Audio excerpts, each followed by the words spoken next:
Hello and welcome to Ice and Blood, the Sagas of Skringard. We are doing a Viking game once again. You may have seen me here for the St. Jude special where we did a Viking game, but now we're getting a full campaign. And I've got some awesome people here to do this campaign with me. And before we get too far anything into the game, let's just go straight to the people. Hang on, which direction is it? This way. We've got Jackimus. I'm going to get that wrong so many times. But yeah, No, you're good. Your character. A bit about myself, my character. Okay, let's keep it short because the audience has been waiting. They want to see some dice rolling. So, yeah, my name is Jack O'Brien. I've got so many feathers in my cap at this point, my neck hurts. But I am a voiceover artist as well as a performer. And I'm a professional dungeon master at dungeonmasterforhire.com.au. So if you ever in the market for a professional game, I can be that person. And my character, her name is Carmela. She is a somewhat dark-skinned, in a modern world, I'd kind of put it to somewhere around Colombia in terms of her skin color, with dark hair and a bit of a chip on her shoulder. And she has a pet that I'm not going to mention at this time. Fair enough. Gonna leave you hanging. Gonna you're hang out and watch for that. Stay tuned. Yeah. And beside him, we've got Lydia playing Hildark. Hi guys. Hi, I'm Lydia. I am a gamer, actor, video editor. I play D&D usually with Split the Party, and also have my own channel. It's Lydle here on Twitch where I play some games. But today I am playing with roll for damage Hildark. She is a brick shit house. She is a tank of a woman. She's essentially a tree, a walking tree. She's a Goliath barbarian. So I'm gonna have some fun because I've never played either of those races and classes. So, and she's Norwegian at heart, but genetically she's German. So we'll figure that out as we find her character. I don't want to say too much more other than the fact that she doesn't have to say much. She usually speaks with her fists or her claws. She can transform. I think that's something. Yeah, I need to figure out. I've never had a transformative character before, so this is going to be so much fun. Everyone gets to enjoy on that experience as we figure it out. And then, last but certainly not least, at the end there, we've got Rachel Foucault. How's it going? I'm going good. Hello, everyone. My name is Rachel Foucault. I'm a writer, actor, and creative trash at large. You can find me on the internet at Rachel Foucault, because that handle is never taken. And you can find the book that I wrote, The Rings of Mars, also here on the internet, if you like. That's awesome. Fiction. Yeah. Thank you. Wow. I like to think it is. And today, it's 4 o'clock where I am. I'm playing Elora Nightstar. She is a half-elf warlock, and her patron is super nice and just like wants the best for her all the time. Just no issues there. Oh, honey. Yeah, it's a good time. She's totally happy with this setup. And yeah. I already want to pour this character a cup of tea. Oh, no. She's not stressed out. It's fine. And that name and character description might sound familiar to some veterans of the channel, but that's something that we'll keep to ourselves at the moment, won't we? Yes. And then, of course, there's me, TheDoomDonkey. I'm DMing. You got me back in the chair. I don't think I actually said my own name when I started this, but whatever. It doesn't matter. I'm the resident Viking, hence me doing the Viking game, and I suppose that leaves us to just get into the world of Skringard. Hooray. It's middle of summer. The sun is shining. There's been a very harsh winter recently that everyone was almost at death's door from, like, starvation and just lack of supplies. The roads have been shoddy up from all these mud and muck and snow just mulching into the ground over a much longer winter than most of you have ever experienced. I suppose some of you haven't experienced, but that is not the case anymore. After a daring quest by some intrepid adventurers, something happened around Skringard. The sun has been shining non-stop, the farms have been bountiful, and The hustle and bustle and the repairs were underway. Before you know it, the country was thriving in these last 6 months. And it's gotten back to that time where people are looking back to the seas, back to the boats. And this year is especially special. There's been word going around everywhere. Everyone knows about it. There's a big raid going west, which has never been done before because everyone that's tried to do it has never returned. But this time, they feel there's been words that there's some rumors that it's going to be different. There's been a grand new ship. It's all going to be great. And as we zoom down, which I would, but unfortunately we don't have the map on the stream at the moment. But as we zoom down into Ice Hoffenheim, which is Ice Harbor for those who don't want to make a complicated name, it's very urbanized medieval city. It's like, think almost like Rome, like with like couple story buildings, but not made out of stone. It's made out of this wood, this oak that has been like neatly stacked. If you've ever seen a stave church from Norway, think of that kind of style, but these buildings are quite large. It's been the capital of Skringard ever since the Jarl united the lands, which was quite a few decades ago at this point. The Skringard has become quite united and they've been looking to other shores for the last very long time. That's why raids are always a big part of the year. And we go down, you see the camera zooming through as we find our way to the center of town, to the Longhouse, where, walking up some stairs, in probably a black cloak, we come to Alora, who's walking up the stairs, who has been summoned by the Jarl on this very special occasion. As you get up to the door, you can hear some commotion going on behind it. You hear it's like, I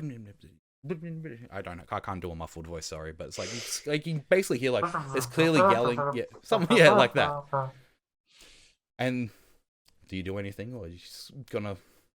I'm gonna approach sort of unnecessarily slowly to try and listen in before I knock on the door, see what's going on. All right, well, give me a perception check straight off the bat. Let's get a first roll nice and early, shall we? First roll, perception. 13. All right, as you like lean a bit closer to the door, these people are yelling, so you can almost hear quite clearly as a bunch and you can hear from the other side footsteps kind of clomping towards you at the door. As you hear, it's like, what you're going to do is ruin the realm here. And then you hear someone basically walking up to the door and it's like almost storming out. Yeah, and as you step back like that, you see the door slam open. And there's the law speaker, like the right-hand man to the Jarl, just kind of standing there, who's like, looks a bit startled seeing you. He's like, oh, sorry, Miss Nightstar. The Jarl is ready to see you. And kind of just like waves you off. And you can see he's being a bit dismissive as he's walking off, but he's trying to be polite to you, obviously. And as the door's now open, you can see into this grand longhouse, nice big campfire with a big set of cookery all over it, ready to cook up a meal and a snap. There's tables all around it and a nice big throne in the back. You see the Jarl sort of like standing almost in the middle of the room. He's kind of like looking the other way, like to his throne. Like if you look through the door, he's looking that way where the throne is. And then like after a bit, you see him turn around and it's like, Alora, please come in, come in. You wanted to see me? What can I do for you? Yes. It's good to see you back in town. It's a sad state that brought you here, but I'm glad that you're here for the raid. You do intend to come, yes? Yes, absolutely. And before you ask, the sad state that brought you here, you actually came into town. You've been busy doing stuff. You can determine that up in your own character, because it's been about 6 months since you've last here. But right. You actually came back to town originally for a funeral. It was the death of one Victor von Rutger, who you might remember as a very eccentric sort of inventor man. Oh. But that's what brought you into town. He died about 5 days ago. You've been in town since then, and the news of the raid has been going all over town.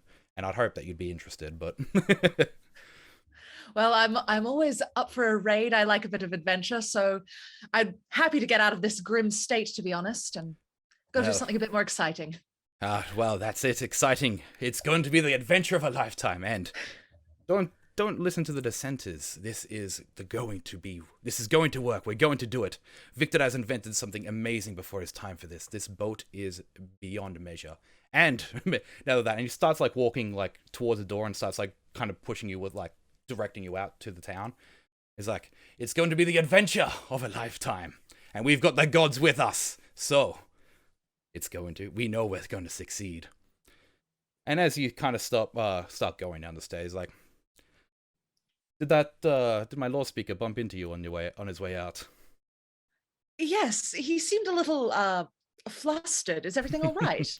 Oh, everything's fine. He just doesn't like me going on raids myself these days. He thinks that the whole realm's gonna fall apart without me. He needs to trust himself more. He's been like this ever since my wife died, but this is how it goes. And as you start walking through town, you can see pretty much everyone is like directing straight to the harbor. Everyone's going there. This is obviously a huge day. It's like, so, and you met Bjorkus last time you were here, did you not? Bjorkus, yes. Yes. Yes. I'd say he's excited to see you, but we both know he doesn't get excited to see anybody. But once you get to the dock, go find him. He'll direct you to your seat in the boat and everything like that. And after you find that, I've actually got a bit of a task for you. Oh, what's that? The news of this adventure has gone quite far and wide. We've got 2 mercenaries from overseas here. Oh. And in your travels, when you were searching around, did you ever find your way to the Rus? Rus is basically like Russia to the east. You can determine yourself if you've been there. No, I haven't yet. But I've heard some interesting things. Interesting. Well, it's a shame. I would hope that you would have been there, but you're very good at talking to people, and she kind of like gives you a like knowing kind of like wink. I'd like you to make them feel comfortable on this raid. We have had some tenuous times with the people of the Rus. We've also got a southerner here. I'm not too sure exactly where they're from, but if you can find them both and make them feel welcome, I'd find that very appreciative. I'll do my best. Oh, thank you. I'll see you before we take off as well. I've got to get my own things organized. And you see him kind of like divert himself. As he walks off, you see some of like the civilians kind of be like trying to get his attention. He's quite famous, obviously. He's basically the king. But then as you make your way to like a bit more into the docks, you see the first one you see is Bjorkus. He's kind of like standing near the boat, and you can see him directing people. But off to the side, you see two very interesting figures. Not standing next to each other, quite far apart, but they both catch your attention because they stand out. One of them is a very large woman. It reminds you a bit of men here, not quite as tall, but just another very large woman with like very burly and seems to be just kind of avoiding everyone, just kind of like standing off to the side. Looks a bit out of place, but you can probably tell she's one of these foreigners that you've mentioned. The other thing that takes your eye is a very small woman who's got a very interesting pet near them. Yeah, that pet is currently, I'm imagining, got his head halfway down a barrel of mead, and he's like, no, Furia, stop, Jake, stop it. And everyone's kind of like panicking at this like wild creature. It's like, and anything that's trying to drag this reptilian beast away. Yeah, you'd see like a bunch of adults around that are starting to like panic, like, oh, what do we do? We have no idea how to react to this. But it's all right. He just likes the smell. He's going to be hammered from this in a second, and so he'll be real calm. Just don't touch him, yeah? You can also see like a bunch of like younger kids at about like 12, like getting very interested in like trying to push past the adults, seeing what's going on, seeing this new interesting creature going on. You can probably also tell this is another one of these foreigners that you mentioned, that the Jarl mentioned. Right. Well, I'm going to probably go up to Carmela, since I might be able to ease this chaotic situation. Well, I don't know how the locals would react, Doom, under the circumstances, but she's probably trying to pilot her pet, who I'm not going to identify because he's probably still drinking it occasionally, as well as keep the people from cutting her pet's head off. As you can see, like, yeah, a bunch of like people are kind of like, they take a step forward but then take a step back. They have no idea how to react to this creature. You see like some of the more assertive like males like bring out they bring out their axes, and you can see that they're look, you just back off, all right? You back off. Then you keep our meat safe, would you? Well, I'm trying to, but I'm talking to you, aren't I? Well, then talk to the thing. I'm trying to, but we're having a conversation. Well, then stop talking to me. Am I the one that's meant to shut up? Yeah, it's basically she's juggling while playing Jenga. It's difficult. Yeah. Absolutely. Do you want to make an animal handling check? Let's go that way. Well, I mean, Alora, you said you were going to intervene in some way, so I'd like to see what she does first. That's a good, So I'll go push through the crowd and say, excuse me, sorry, coming through. Everything's fine here, friends. I know this thing looks a little scary, but it's okay. Everyone just give it some space. It's probably just a little bit stressed. All right. I'd say at this point, the thing's head comes out properly, and you're basically looking, it's a Deinonychus, but it is basically a slightly bigger version of a velociraptor. And that's when I'm like, all right, and I'm gonna get around his neck. I'm like, you get down, and try to wrestle him down, and basically do the Steve Irwin version, but with a much smaller person, like just trying to clamp his jaw shut. Yeah, absolutely. Incidentally, my animal handling is not +5; it's +10. Okay, fair enough. I'm looking at it. So that would actually be a 19. 19. Well, yeah. As you go, as you're wrestling this, like you've seen Furio's been quite like aggressive a lot of times. And you can hear me saying this now, Furio, no, keep your yeah, and you manage to like close it off, and then you see it like kind of like bite at like a little fish that's sitting right there, and as it gets this fish in its mouth, it's kind of just like calms down. And then like after you kind of like loosen up a bit, it immediately just like turns its head and the eyes looking right at you. Not like aggressively, just kind of him. I'm like, nice lady. What's your name? Elora. Nice to meet you. Yeah, very good. Can in my back pocket there's a bit of rope. Yeah, can you lash his mouth for me? Yeah, just it's fine. I'm on top of him. He's not going to be able to bite. Just we need to make sure he doesn't bite anybody else. All right, sure. And I do that. And I'll direct her, and it's slow and methodical. But, so I say make a dex check. So I'm not going to be that cruel.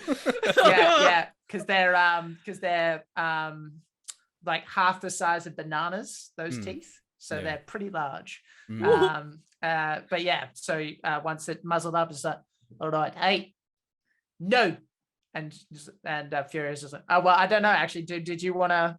You can do Furio. You can do Furio. I didn't mean to jump in there, but it's your. No. It's great. We're working this out as we go. Please, the way I reckon it will probably work best is since it's its own independent creature anyway. If at any time you want to, I feel like we do like a bit of a back and forth whenever I want something to happen. Yeah, but you'll have majority control. I want to see this then. So, because why not? I will smack Doom Furio on the nose. Be like, no. He's like, that was wrong. And then you see it like goes over to like some of the kids and just kind of like it starts like bouncing around it. Like you want some like you see the parents like and the dude with the axe like he's immediately walking over. He literally can't bite now. And he sees like he's like sniffing, but like he's like then just looks right past the kids and sees more fish on the ground that's been knocked over in his hubbub. You get that back when you look at the nice lady and apologize. He's like, Laura, you just see this like yellow eye just kind of like staring at you like sideways, and you just like see the whole head just like almost instantly just turn and like look at you directly and just like that cute rub thing you do. And then like he starts like running really quickly at you, and then like just before he stops, he like takes a little bit of a bound, but then like stops and just kind of like nuzzles you very softly. Very good. Oh, okay, that's nice. Apology accepted, strange creature. Yep, show's over. Literally, he can't do anything else. I imagine I've run up quite a tab already, so it's a good thing I'm leaving town pretty soon. You, Elora, you said your name was? Yes. You look like you had a bead on me when you were coming over. Yes, the Jarl asked me to greet the two mercenaries. I take it you don't look like you're from around here. Are you one of the mercenaries going on the raid? I mean, I'm just kind of mercenary adjacent, but it's more just kind of heading in my general direction. But sure, I mean, if we happen to run into people that need a thing doing, then yeah, I'm your girl. Sounds like every mercenary I've ever met. Well, it is lovely to meet you. I just wanted to let you know that I am here if you have any questions or need anything. Well, I might have kind of tunneled up here and kind of wandered around. So if mostly people run away at the first sight of Furia. So I might be chewing your ear a fair bit, actually. Certainly, that's totally fine. I guess I will turn my head over towards the Goliath and see what they're doing. I was about to bring up the Goliath, who's basically just been standing off to the side, I imagine, just kind of watching this whole thing unfold. Yeah, absolutely. How does Hildark react to this? She's kind of just arms folded, watching this chaos unfold, because she doesn't necessarily attract herself to too much attention. And I think a lot of people don't actually see her normally because she stands so still. So she resembles that of a tree. It's like Jax. Is it Jax from? It's like Drax from Guardians of the Galaxy. He's like, I can stand so perfectly still. Oh my god! Oh, not that, not that naive. No, yeah. I'm invisible. Sure, I like the idea of that, but yeah. Sorry, Yeah. this is the first thing I thought of. My bad. That's all good. That's hilarious. She is very serious like that. But yeah, no, she's just watching that, just the chaos, and she's not saying anything yet. As you see, the little thing that's been little person that's been wrestling this thing back on its feet, and telling it what to do. It's quite an interesting sight, seeing how this person communicates with such a creature as well, which you've never seen. Like, this is clearly not. I mean, you're not from Skringard anyway, but you haven't seen it in your homeland either. Neither of you, although this is a completely new creature to you. But as like Kama sort of like looks up to the Goliath and whatnot, you hear a bit of like clomping, and that's when you notice a giant minotaur basically just like walking down the port side, and kind of like it's sort of like staring you down as a Goliath before like turning the attention towards the two that's been causing this commotion. And as he walks past, you see him pick up the barrel of mead that Fury had been messing around with, and so just like, and then just throws it into the ocean. It's like, that's coming about your share of the loot. You too. Oh, Laura, it's good to see you again. I mean, technically, Fury is smart enough that he could be considered his own person. No. You see, he just like doesn't even respond to that. It's just like kind of stares you down. It's like, have you been assigned seats yet? Have I? Come with me. You over Right. there. You coming as well? And just points at Hildark and basically commands you to follow him. And he starts walking back towards the boat. She grunts and follows. Oh, you two are made for each other. This is going to be interesting. I'm guessing. I will follow. But yeah, as you follow, you get to the boat. There's a bunch of people going like to and fro. They're carrying all these sort of crates. You'd think filled with supplies. And before he and he kind of like stops at the port. It's like, supplies over there. Grab 1 crate of food, 1 crate of water. We don't know how long we're going to be on the sea, so take as much as you can. I'll meet you over at the ports. I'll meet you at the side of the boat, and you'll be assigned your seats. And then he starts walking up the thing. I feel like I'm pushing my luck, Mr. Bullman. By the way, He completely ignores you, keeps going. but It's at that moment I'm traveling for 2 here. What it's at that moment you actually see the only Alora recognizes him as a Jarl. He's not actually wearing anything fully regal. He's very well presented with himself. He seems extremely confident. He's kind of walking with purpose. He's got like he's old and grey at the moment. He's got like grey hair, a grey beard. It's very long, but he kind of walks over. It's like, oh, do not worry, I'll carry for him. Come this way. I thought you were going to take me away. It's this is a new experience. This is not the first time we've had that kind of commotion. You should see them at the tavern after the raid. Oof. Well, what was with that? Well, now I feel like there's a bit of a hypocrisy going on here. You really gonna blame people for being afraid of change? They're not. No. Things I don't like about it. You see him picks up 1 crate of food and 1 crate of water, 1 on each shoulder. Like, come, let's go, and starts walking up to the boat. I like this guy. I'll lash a crate or the crates needed for myself onto Furia's back, and do the same. Is like, Laura, I feel like you've only got the strength to carry 1 at a time. Yeah, I'm making 2 trips. unless you can use your guile to get someone to carry 1 for you. Yeah, no, she sees you struggle and she'll pick up that one and just like kind of grunt and then walk through. Thank you very much. As you go, get up to the side of the boat, and you can hear like the mumbling and the excitement of all the people that are also carrying these crates and stuff on it. It's like, oh, you excited? You can also hear some like people that aren't carrying the crates like off to the side being like, they're all just gonna get themselves killed. Why are they doing this, dude? Like that sort of like you can hear a lot of excitement. You can also hear a lot of like sort of grumbles and stuff like that. Bit of a mixed bag for the people on the dock itself. Everyone that's outside seems to be cheering and they're like, and people saying their goodbyes and stuff like that. It's a very nice view just outside it, but everyone out like at the dock itself seems to be a bit divided in its attention. Once you get to the side, Bjork is again standing there. You see the Jarl walk up, and then you just see Bjork is kind of just like nod and just walk and go straight past all of you. Doesn't even like acknowledge you either. It's like, I'll assign you your seats. The Jarl turns over and starts saying... Is that the bull person? The bull person is Bjorkus, yes. Well, Furio's mouth is lashed, but I think he probably looks at him like he's probably a bit tasty. And his eyes kind of... Bjorkus doesn't react. He's very tall. No. He can't do anything anyway. He can't do anything. Bjorkus wouldn't react would as well. probably be I like... probably should have said Bjorkus is very tall as well. He's like 8'5" or something like that. So he's a very, very large person. A bull, I should say.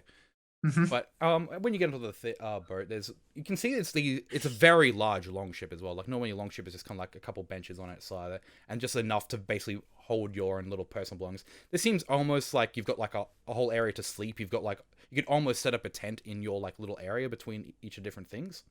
It's very roomy. It's even got like some doors underneath the thing. Not for you wouldn't like actually want to go down there, but it's basically like room for like storage and for raid supplies, essentially like that. Which is where a lot of people are bringing their crates. Some people have brought what you probably consider their crate to their like staying area.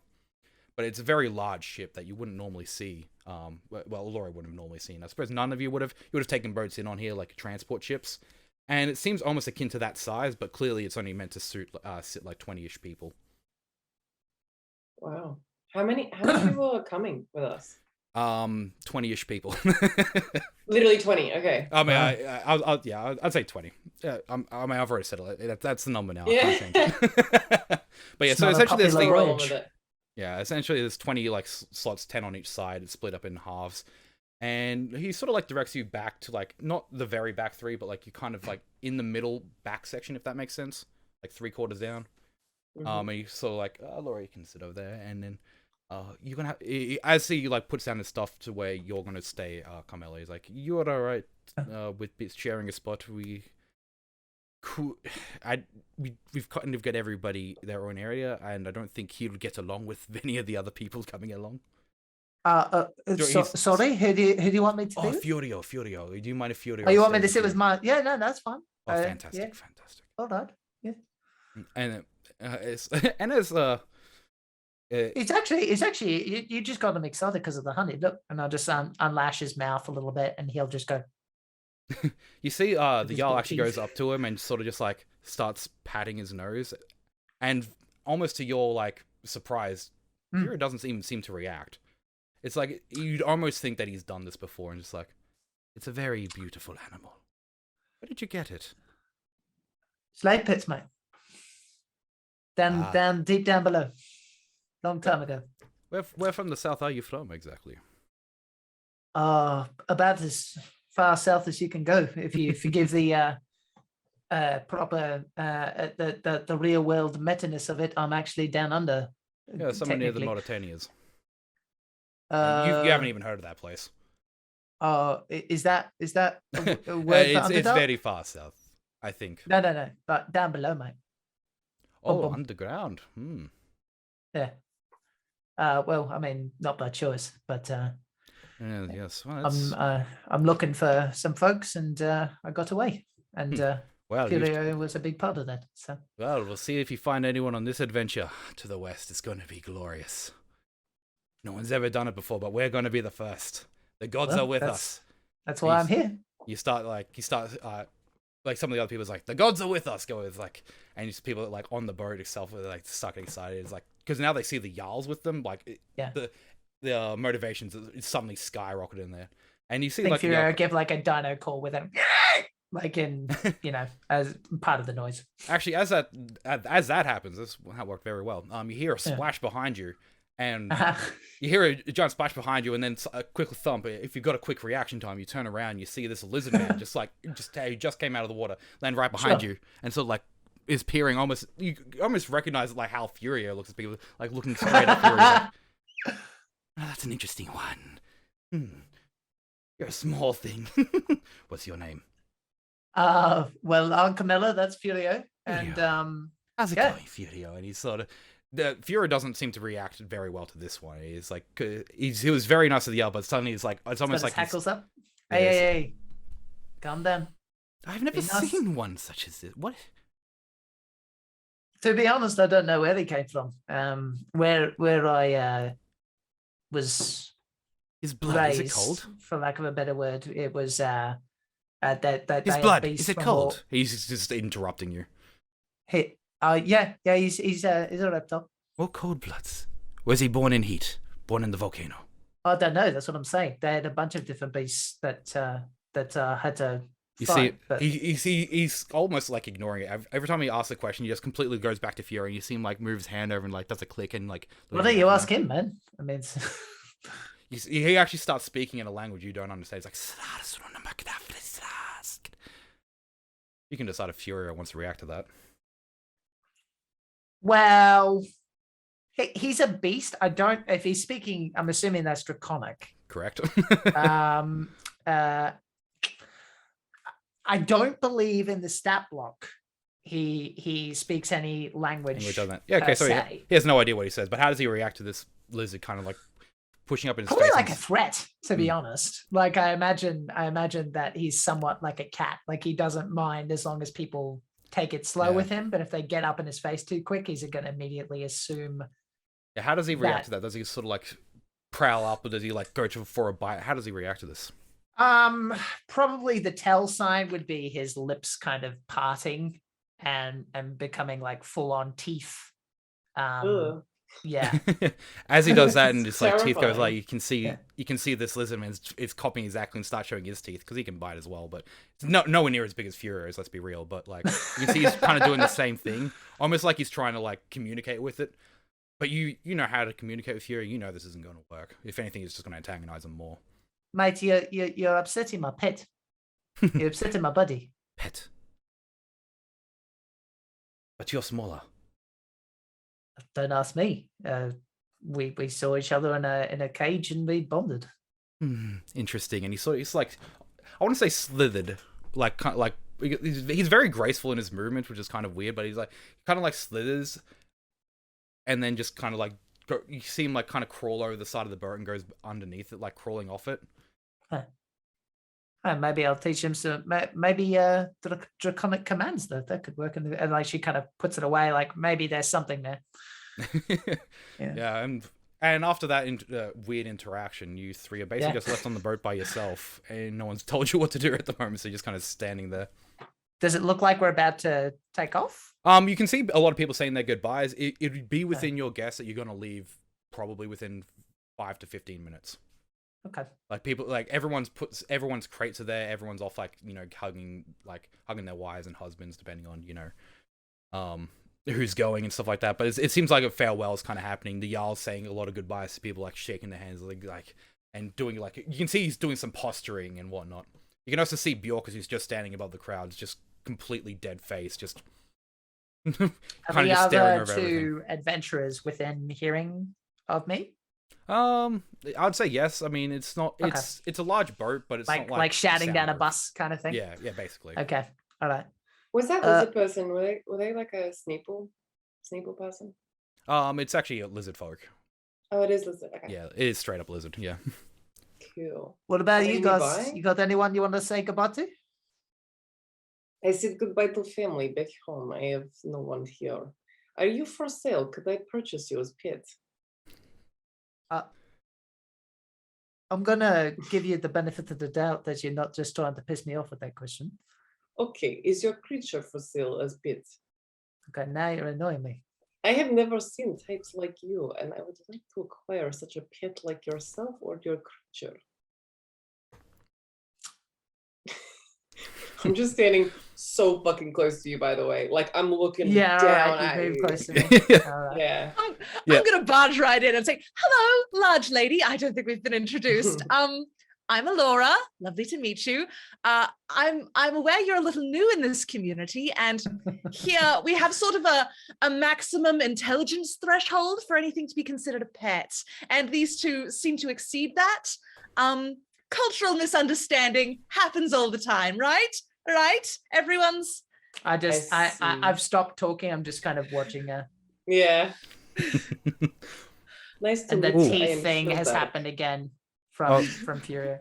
I almost want to say, can you both give me Constitution saving throws for the stare down? Ooh. Oh God. Let's make this a little interesting. She's shall a we? barbarian. I'm fucked. Okay. All right. Was that Alright, 12? it's Yeah. 12 against 8. 18, and, No, it's an okay. 8. We take the one on the left unless you've got advantage, which unfortunately you don't in Right. this situation. The last one you did Yeah. actually had advantage. Do you which is- blink? Is that it? You blink in this I stare guess down? so. Yeah, as you're kind of just staring down. You can, how it ends. Actually, you get to choose how it ends. You're the one that breaks the stare down. You know, there is a thing I think that Furia has. Give me a second. Oh, hello. That there's a mechanic that might actually work. Bringing This in is the flavor, of course. You but need this tell me. stare down? Do you need this stare down this bad? No, I Okay. mean, under the circumstances, it would make sense for her to use this though, because she used Okay, to be a cool. slave. So saying, "Can I buy you?" Oh, Yeah, is it's the best thing to be saying. I to see. her. Okay, so you tell me, Doom, if this applies. Yep. All right. Okay, so there is a I thing rage. called, go for it. There is a thing called part of the pack. Yep. Where it says once a long rest when the Dionysus's caregiver is charmed, frightened, or stunned. I'd say frightened under the circumstances. The Dionysus can end one of those conditions on the caregiver. So I'm actually Okay, going to take how- the failure. I don't really want to win mechanically, but what I'm going I to think say how- is Yeah. she'll look down and like, like looks like she's about to look down. Then she feels like a bump from the side, like a tail kind of whacking her Yeah. slightly. And she's like, she kind of just gets her guts up enough to at least Yeah, it's not like waver too as you much. kind of like waver a bit, but that's like how you like how Fury kind of like whacks you in the back of the tail. You can see Fury actually starts moving in front of you, and then it's like looking up in like a defensive posture at you, like basically like she's trying. Fury's trying to defend you. Yeah. Aww. Well, that's He's a cute. good boy. He's a good boy. But yeah, it's like you can see he wavered a bit. And now the pet's staying there. Does Hilda Yeah. react to that at all? We don't have flying creature back home. We only have a what you call a horse. We only have a horse back home, but I'd love to have a flying creature of my own. What? Can Fury fly? Fury is a like a No, he's not pterodactyl. Dinoc. He's a raptor. He's Imagine a just a bit bigger, velociraptor, yeah. essentially, from Jurassic Park. Wait, oh, they can't fly. No. Hilda has misunderstood and will walk away. She just kind of turns. It's like because I it's so thought far she down. could fly. That's why I was like, I want it. He's like, Give me it. now, as a DM, how do I make that happen? Yeah. No, it's blessing from a god, perhaps. Furio was so far to the ground. You thought it had wings when you first saw it, like busting around, and the amount of characters It's you one would of have those thought it little had wings. things like this. Yeah, Like but one of those then- little creatures. But They're then, so as cute. you got a bit closer, you saw that it did not actually have any kind of wings, but it does have like like grasping little talons. Massive. I'm so tall, I claws, can't yeah. see so Mm. good. I gotta be like this. I mean, it's Yeah, very far yeah. to the ground for you. It's very far to the ground. I would say after that interaction, though, basically all the cheer kind of goes out of her face, and she basically just has a mild panic attack, Yeah. Oh. looking over at the ocean and just kind of sitting there. Yeah. I, The I awkward... reach into some pocket of mine and I Mhm. pull out a little bit of fish and I give it to her like gently. I go right down to the floor to give it to her. To as me? it's a bit- Ooh. No, you won't eat it. I know you won't eat it. I give it to Furio. Furio's a boy. Oh, I'll give it to him. I give it to Furio. Oh, good. Wow. Furio is absolutely going to snatch that up. I'm going to go for Furio. Like after you kind of walked off and clearly Hildark's not seeming to be threatening anymore. She was kind of like walking back, like kind of still defending you, but then seeing the fish kind of just gets like a bit. Food's food, man. It's like food's food. And it kind of does like a bit of a jump. It does a bit more of like, it's not like a, like, oh, give me the fish. It more kind of just snatches it out of your hands, like a bit more like aggressively. But Oh yeah. the peace Yeah, has that been tracks. maintained. Nice. And it is that after Fuck, that that's so funny. I inter- thought he Shit had got wings. real. it's like, hey, let's see if I can get my players to kill each other before the start, before the campaign even starts. Oh no, I wouldn't have killed you. Chat is asking, am I a ranger? No, this is No. a homebrew class known as the Beast Heart, which you can find on mcdm.com. It's really fun, and basically I'm kind of playtesting it. But yeah, I said, "Doom, can I do this?" And he's like, "Hell yeah!" Sounded So awesome. it's all pretty about it. exciting. Yeah, Yeah, so and it's the like- and the best part is, if you are curious about it, it gives you a bunch of companions with gorgeous art. So you could have a basilisk, a gelatinous cube. You could have a mimic companion, Mimic, yeah. which is like a backpack most of the bullet, time. It's great. As a bullet was one of the A options bullet, as well. I yeah, think, a if I bullet remember was one of correctly. them. There's a bunch of very yep. cool options there, and then of course people, make their own as well. It's a very interesting something. And when I start reading, I'm like, man, I'm all about this. We got to have this in the game. And having who doesn't want a little companion velociraptor? Let's be real. Mm. But yeah, it's after Yeah. that interaction. It's actually when people start getting on the boat, and now you can see they're a bit more serious. They're carrying their weapons. They've got they're carrying like their helmets. They've got they're not fully wearing like plate armor, but a lot of them are still wearing like what you'd imagine goes like underneath like a sort of lamella, like that sort of stuff. Wearing basically thick leather essentially is what it. But they seem to be a bit more equipped now, and everyone starts like piling onto the boat. You can see it's a variety of people. You'll see like an elf here. There's an elf here. Majority of them seems to be human though, except for the lizard is now sitting in one of the seats. You don't even know how he got back, like when he got back on the boat. But he's not perving on Furio again. no, he? he's actually far at the front. He seems to be like Okay. kind of like he seems more interested in the water than anything else at the moment. If I'm going to be honest. Oh, good. After all the people get on, except for the Jarl, you'll see Bjorkus kind of like stomp on, and he kind of like he walks up to the front and he kind of like does it almost like an inspection, does a bit of a nod, turns back, and just kind of like stomps part, like looking side to side on everybody. And before he gets to the back, and you see him sort of like perch up, and he grabs like a big rudder at the back of the boat. But the last person on the boat is the Jarl, who's still like waving back to people, is like, "We're going to go to the west, and we're going to bring riches that no one's ever seen." And you hear like the cheer from the crowd. And as he gets on the boat, it's like, "We're doing this for the gods. We're doing this for glory. We are doing this for Skringard. Who is ready? Who wants to make history?" And the whole boat just kind of like rouse up. You guys can choose if you do or not. Except for... Oh no, Kamala's having a panic attack, but Furio be like... Fury is a lot of noise. If anyone's paying... if anyone is like kind of like looking around, just like seeing how people react, you also notice Bjorkus is not reacting to this either. You'll then see the Jarl goes up to the front of the boat, is like, "Away!" And then you hear a big stomp in the back before like this, and the boat shoots off faster than you've seen any other boat in the past go. It's absolutely going on. It doesn't have any oars going at the moment. The sail's not even down, but something is just absolutely pushing this boat forward. Everyone kind of like lurches back in their chairs. They were not expecting this. As the thing just goes on, you see the Jarl's like holding onto the front mast, and he's got his axe for it. He's like, "Ah ha ha!" Hair's just like blowing in the wind. This like white hair. As you guys sail off. It's a surfing commercial. With It's a Vikings. surfing commercial, yeah.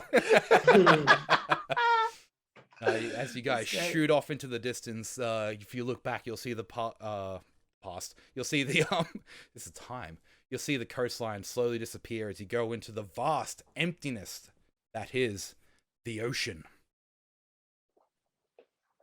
Everyone's very excited for a while. You'll see people like bantering. They're kind of like, "What is going on?" You'll see some people getting around. They bust out like some dice, and you can see them start rolling and like playing your name. You'll hear like Bjorkus is just sitting at the back. You can see his foot's on some kind of lever while he's just kind of like directing it. The boat itself, as I said, is absolutely massive, but the front of it's got a giant like dragon sort of head. And what you'll notice about it is in the middle of this like neck. Like, as the spines kind of go down, a couple of the spines, 3 of the spines specifically, are made out of this, like, very interesting material. You'd say it looks pink, but when you kind of look at it, it's not pink at all. It's almost like it's changing colors as you're going for. Like, as you're, like, longer you look at it, it's like, is it blue? You absolutely can't understand, but 3 of the spines are made out of this. before it continues on this massive gold figurehead. Because I probably should have described that earlier. But as you keep going, you guys can decide if you want to banter during any of this as well. But time goes on. Day goes into night. People set up their tents. They're like, okay, we've been traveling for a while. It's not unheard of on certain long raids, especially to the south. Then morning comes. People still talking. It's kind of going on. Breakfast has been served. You get yourself some nice salted fish.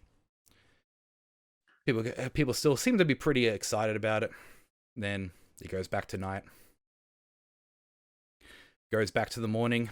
Just nothing's changed. Always this endless ocean. It's been nice and peaceful, so at least you're not worried. You haven't been worried about storms, or every now and then there's a bit of a wave. But like, it's been very peaceful, and people are just kind of like talking. You can start hearing rumors about like, are we sure there's anything even like out here? Like, how long are we going? And then someone's like, when you go to the raids far south, we're traveling for like 10 days. Get over it. And it's and stuff like that as it just keeps going. Day goes into night once again. Night goes into day. People are starting to get a bit more dissenting. And I was like, these people they've spent too much time in this small area with each other. They're getting a bit, a bit testy. It's like, that's my food. What are you touching it for? And stuff like that. The Jarl's pretty good at keeping peace. Alora, I'm sure you do your part as well. About like, he's like, hey, calm down, stuff like that. Jarl's very persuasive, as you probably have noticed, and so he's good at keeping the peace. But then, like, you start hearing some voices. But after a while, you can pick up that these people probably haven't been on a raid before. This is like one of their first raids. And it's like, it's taking so long. And why do we have like that thing with us? Like, we can't trust it, can we? And it's like, what's wrong with you? Why would you even say that? Like, have you not? Everyone on a raid, you have to trust with your life. If you don't trust someone, you're the one that's going to die. And it's like, yeah, but he's one of those. Like, do you know what they do? It's like, it's quiet, someone's gonna hear you. And then like at that moment you kind of hear the Jarl kind of like clumping down and like turns to these people that are talking and he's like, you've got something to say it to the whole boat. And this like guy who's now like very timid, just like stands up, he like looks at everyone and then just like looks. Okay, he's actually sitting in front of you, Carmelo. And it's like kind of like you see him like look down and he like looks at Furia. He's like, how can we trust that thing over there? And he points right back at Bjorkus, the Minotaur. It's like, he's a Minotaur. They enslave people. Why is he here?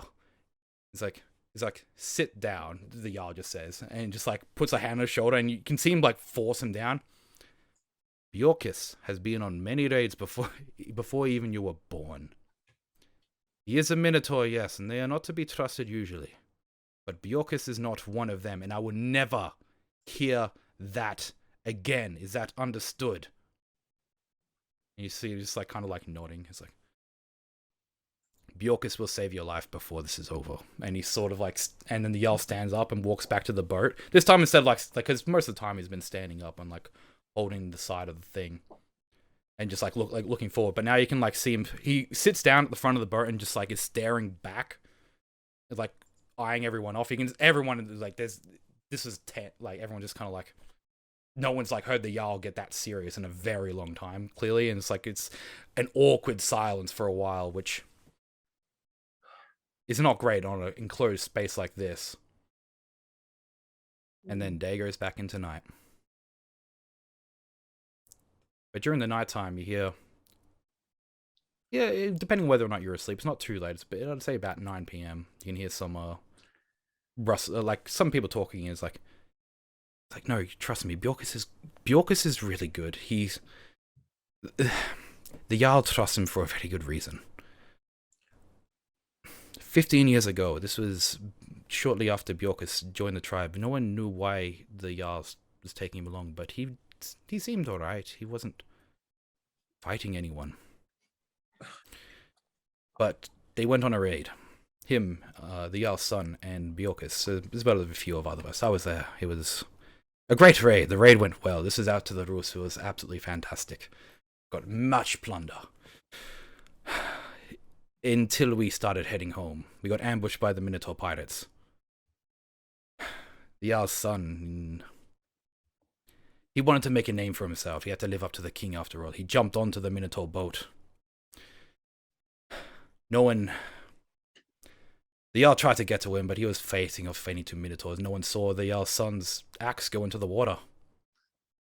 Bjorkus jumped across the boat and he fought every Minotaur on that boat to get the Jarl's son back. Unfortunately, he brought back a body. Bjorkus has fought his own kind many a times before, and it won't be the last. You can trust him with your life. And then you hear like timid voice person kind of just like, yeah, I shouldn't have said anything. Yeah, thanks for that. And it's at that point, like, anyone like looks over, you'll see like the Jarl's kind of standing over there. It's like, my son is in Valhalla. That's all that a father can dream of. Before he goes back to the front of the boat and perches himself back up again and looking at this empty sea in the middle of the night. And then night goes into day. But this day is different. There is thunder. There's storms. There's waves. Everyone's woken up by big water sprays all over the boat. You can see, like, the Jarl's already awake. He's giving commands to some people about, like, getting, like, certain oars, getting buckets and throwing it out. Bjorkus is, like, trying to, like, direct the boat a bit at the back. He's like, as he sees some of you people walk away, and everyone else in the boat starting to wake up, the Jarl will move up to the middle and is like, aha, here we are here, the Maelstrom. We are soon going to show us everyone that the gods are on our side. Look to the front.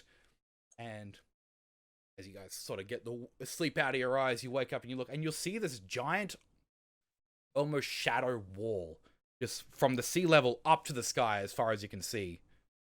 And there's just storms going everywhere. This screen is kind of like, it's almost whirlpooly. It's kind of just, it doesn't seem quite there, but you can see it. So what are you to think as a medieval Viking?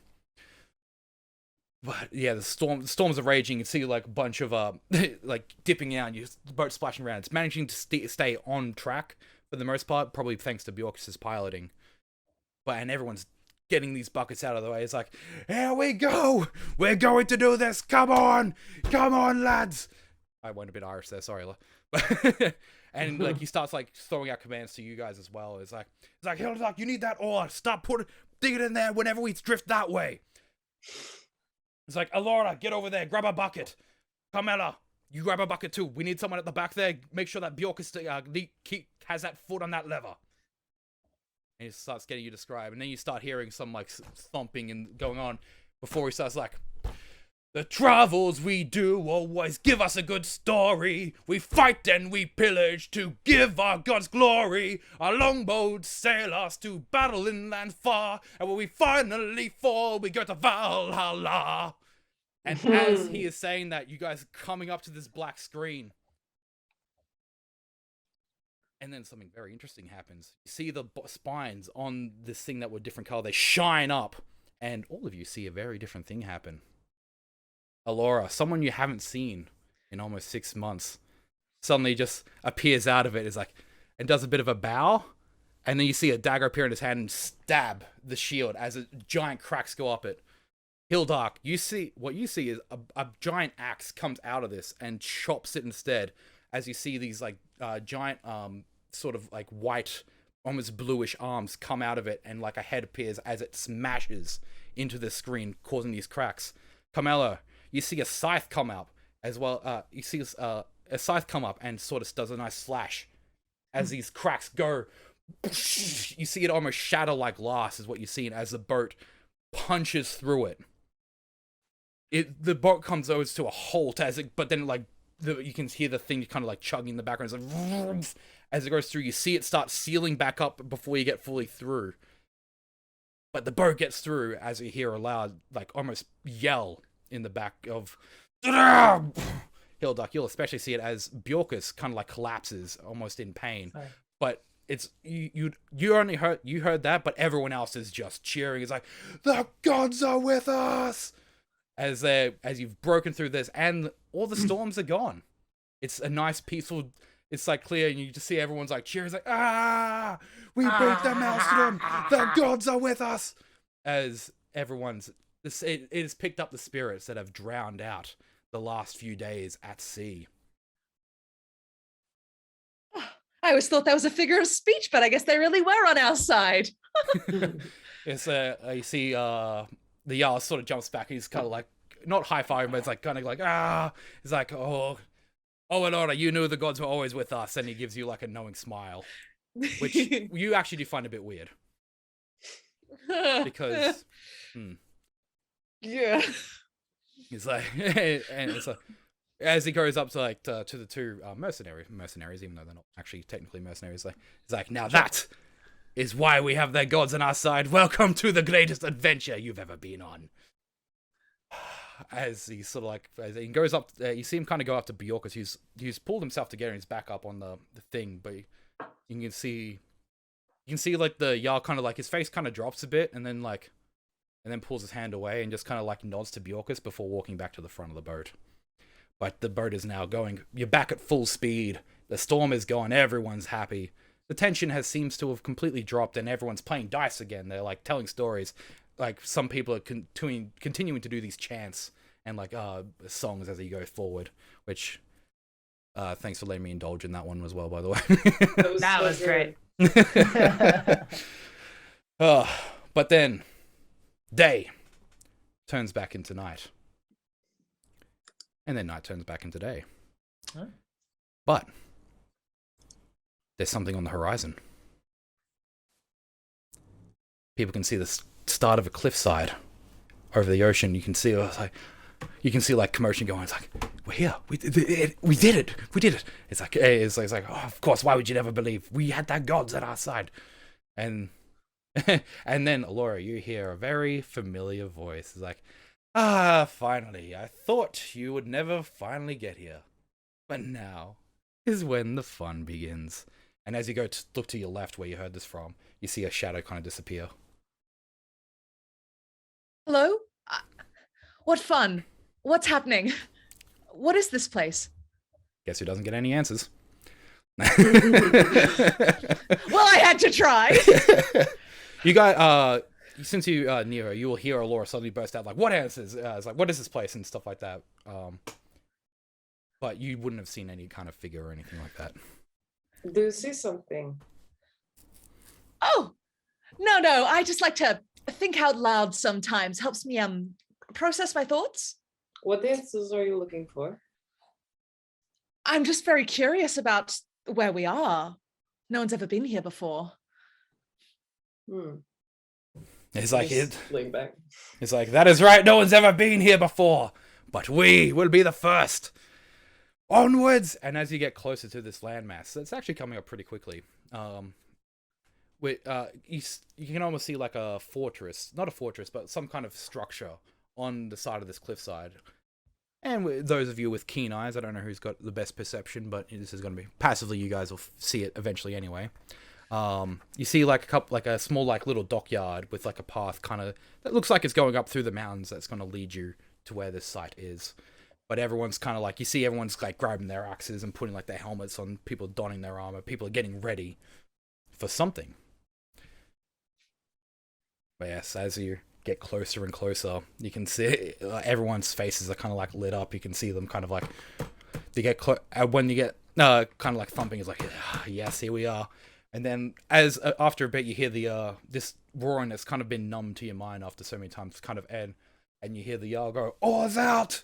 And everyone sort of like pulls up an oar and like slides it through a hole as they start rowing into this shoreline as you're getting very close to it. You guys do have oars next to you as well, so you can help out if you want, but I'll leave that up to you how friendly you want to be. Absolutely. I'm going to help, but it's not going to do much good. So you get like every time someone does a push, you kind of feel a jolt forward before you find yourselves not crashing, but like perching up onto this beach as they slide into the sand. You see the first few people pull out their oars and start jumping out. And it's like, there's no one around, but you see them like, like almost triumphantly, like, we're here, we did it. And like, it's like, you see the people's weapons are kind of like a mix between like, everyone's got like a shield, but you'll see like either spears or axes in between them. and it's like everyone's like kind of cheering. You hear massive like massive like metal rattling as Bjorkus in his plate armor, now carrying 2 giant tower shields that almost are as big as him, and sort of like shuffles his way. He's like, "Get out of the boat! Now the fun starts." And he kind of like goes to the front of the boat and just jumps off with a big like thump that kind of shakes the land a bit, because he's quite a large person. A bull. I've been sitting on what looks like kind of like a leather kind of seat cushion. As it turns out, I just hook over a saddle onto Furio, and I start riding. Oh no! Yeah, as you like start riding Furio, Because I can do that. Yeah, you do an awesome jump off, and everyone's like, that almost does a double take as as this raptor thing jumps off with this new mount. Yep. I assume Allura and Hilduck will probably follow as well. Mm-hmm. It's when you get onto the shoreline, everyone's kind of like, it's like so. People mumblings of like, oh, do we go to the path? The Jarl kind of like, you see the Jarl talking to Bjorkus kind of a little bit before kind of like gesturing to you, Allura, to like join him talking to Bjorkus. This is my first raid in quite some time. If you don't mind, I'd like to take a bit of a back seat. So if you want to direct this one, you feel free. Otherwise, I could lead this to Bjorkus. Oh, I'd like to watch people. Sounds really weird, doesn't it? Certainly, yes. I'm sure he meant it with the deepest respect in his heart. He's a very respectful person. Yeah, that's right. Yeah. It would be an absolute honor. I somehow knew you would jump at the chance. All right. As you turn, you see like everyone sort of like checking their shields and like ready. You actually see the lizard, who was nowhere to be seen when you guys jumped off the boat, but he's actually coming back from the path already. And you hear him like he kind of like slides past. He sees like Carmela right in fury and does like a bit of like a sidewind on that before going over to the he's not going over to the Jarl, but like kind of saying to the group, but like directing it at the Jarl, if that makes sense. He's like, "There's a group coming, 6." All right. Everyone prepare yourselves. It's like, we're about to be greeted by the welcome party. As everyone prepares themselves, you see them like getting into like a shield lock kind of formations, like kind of like got people peering over ready for it. And so at that point you see, it's actually, you see these 6 people come down. There's 5 guards, like with like spears. They don't seem to be very like well armed. They're kind of just wearing like this like leather sort of undershirt, as well as just having a spear. Some of them have a shield, but some of them don't even have that. As well as one dude who's standing out from the rest of them. He's kind of standing in the middle, and he's got like robes. It's a lot more like, you can see like ornate in gold. It looks like silk, some very fine fabrics. Kind of just standing like in the middle. They don't seem to be like looking hostile towards you guys. They kind of just like walking up. He's like walking with his hands like kind of crossed and goes up. Starts like going to the group. You can see they're all a bit nervous. Like a lot of them have like the ones that have swords are kind of like holding the hilts of it as they're kind of like moving up. Before you go any further, Doom, just real quick, the instinctual thing that I probably would have done is try to find somewhere to hide. Oh yeah, I mean absolutely. You can absolutely do that. Roll me a stealth before check. they have eyes on us. Absolutely. Now, because I'm a halfling riding the dinosaur, do you want me to make 2 separate checks or just one? You don't have anything that like transfers skills over between you, other than proficiency bonus, do you? ¿Qué pasa? Sorry. Yeah, roll me 2 stealth checks. But add your proficiency bonus to Fury. Okay. Just because I'm a halfling is why I'm asking. Because technically, I can just do this if I. It's true. I mean, you can hide behind Furio, but Furio will be standing out in the open if that's what you want to do. Sure, but yeah, I'll just do that. Yeah, because two checks means I'm that much more likely to fuck it up. It's +5, by the way, not +3. +5, so right. it would be an 18. 18. Alrighty. Yeah. Okay, so yeah, you're hiding behind Furio, who's just kind of like, he's kind of like standing sideways, but his head's up and like looking towards this welcome party. You see him kind of like go over to the group. Laura, how are you in this formation? Because you don't really have a shield. Are you sort of standing like in the front behind everybody? Well, I think I'm in the middle, ready to like step forward and negotiate if I need to, but also I'm a bit squishy, so I'm not near the front. Yeah, okay, so you see this man, like, sort of like, he steps in front of his guards. He looks a bit hesitant. If anyone wants to do insight checks, feel free. But, like, as he walks forward, he starts going, Afrikan? And he looks a bit like back for Frekan. 15 for insight, for what it's 15. worth. Because Alright. I think I've found somewhere apart from these guys to go and hide. But yeah. All right, yeah, fair enough. Well, what you can read from this guy, he seems to be, he's definitely a little bit scared about what's going on. Like he doesn't recognize anyone, but he's trying to look like he's not, and trying to be like, hey, hello. Can we help you? Yeah. Yeah. Yeah. All right. And he Well, kind of Kamala doesn't know the lay of the land here, so she'll follow the lead of whomever. So yeah, it's like, Laura, do you react in any way, or does anyone else react? I mean, anyone can react to you. He's saying a freak. Is that like his? Do we know that means hi? Yeah. Again, you can do another insight check to try and Insight. determine what language that is, or Okay. allow investigation as well if you want to do that. Yeah, oh, I should have done. Insight. I should have done it. Hildark has absolutely no idea. And no idea what's barely going even on. cares. Yeah, A 17. I'm watching. He almost seems to be offering you something, if that makes sense. It's what you kind of read from the body language, Laura. He's like, Frekan, and it's kind of like almost like you can start seeing like a sort of like a gesture towards him, and then kind of like looks back and forth. He's like, Prora Freda, and then you hear all the guys go Prera Freda, and before going back to their like awkward stance of holding the weapons. You can see his arms wide. you can see all like the rest of the people, like your companions, getting a bit like testy as well. They're kind of like, what do you do? The Jarl, however, Camilla, you'll completely see this. The Jarl's just standing back, just kind of like watching, just completely observing, not even in the shield formation, doesn't have his weapons ready, just watching. Yeah, I heard what he said. Therefore, I'm looking to Alora because it's not my place to go charging in. All right. Well, I'm going to step forward. I'm going to say, hello, what is Freken? And try and like inflect it like a question as much as I can, like exaggerated. Yeah. You see him kind of just like, he seems almost taken aback because it's the first time you've said, like anyone said anything. He's like, Freken. Du ställer god man frakt och tons ikke frekt. Prera Freda. You see him like, he starts like kind of like clutching his neck a little bit like that. He's like, Language barrier. no one's been here before. Mm. Freda. And he kind of like starts looking. You see like his guards start like, they're almost like getting into like the ready pros that you guys are. Before as you hear some like clopping of hooves coming down the same path.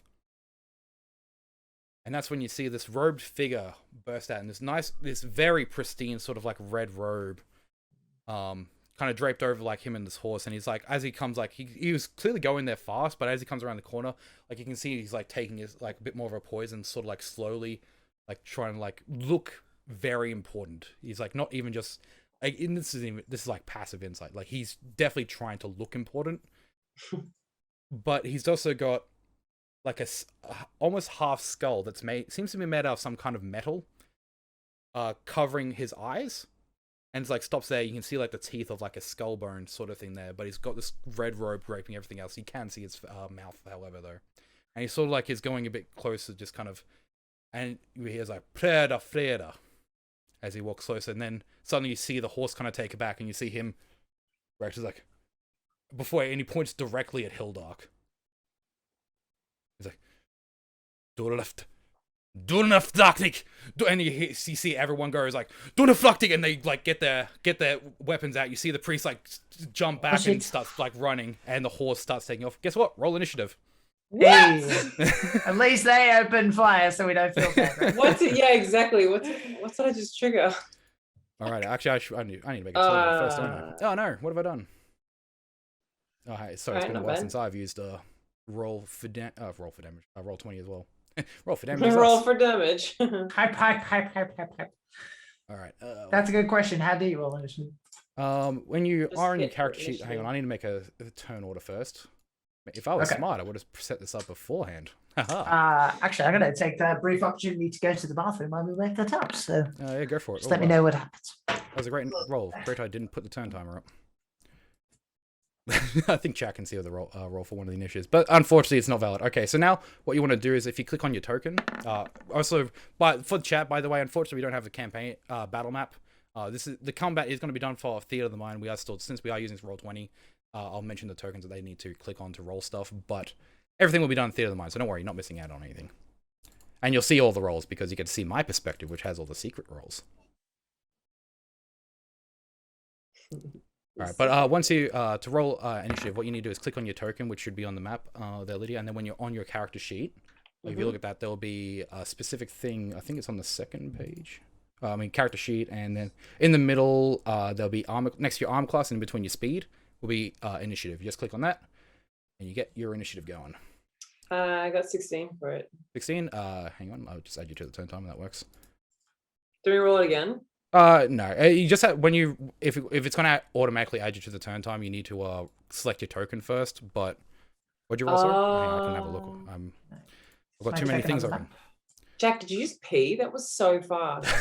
I am a male. It is quite easy for me. Yeah, 16. And yes, I wash my hands. My hands are wet. Well done. So Laura got 13. Not 7. And Okay, so I need to select my token. I heard the tail end of that. Yeah, you need to select your token and then click on initiative on your character sheet, and it should automatically roll. Initiative on my character sheet. Yeah, it should be in between armor class and. Oh, speed. Right, it's the word itself. Yep. Yeah, just click on that. There you nice go. And easy. And I've got to set up the rest of the things. Again. Good old me setting it up. Oh, it says. I wanted to send the result of this roll to the turn tracker, but no valid token was. Why did that not update you? Why did that not update yours? You got a 16. Oh, I need to hit enter. That might make sense. Good on me. Definitely not rusty. Definitely not rusty at all. So I got a nice, good, exciting intro to. Hang on, let me just get all the dice sorted out. And yeah. And this fella. Just to roll 1, 2. Alrighty. Look at this map. Awesome. Yeah, unfortunately, it's not the actual battle map. That's just the map of Skringard. No, that's cool. I did actually have a battle map made, but since we don't have the screen for it, it's kind of a unfortunately not used.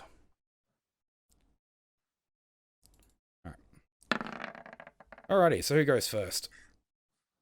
And there's a way to just ascending. No, wrong way. That one descending.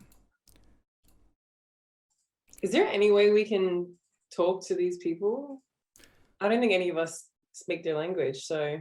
You might be correct. Yeah. You can try with body language, but other than that, yay. I mean, as intimidating them into surrendering, maybe. You could try that. I mean, there's other ways to intimidate people than speaking. The people of the land, lovely. But the first thing that happens is you see this person kind that was of on the horse. Part of the job description. Sorry, go ahead. Let's get into it. It's like this person that was on the horse. He just starts galloping off at full speed back up the ramp. You can see him going absolutely fast. I probably shouldn't even enroll this initiative because he just got the max and was immediately out of there. Hildark, you're the first one. You see everyone is clearly like they're pulling out their swords. They got their spears ready. They are clearly meaning business right now. How do you react?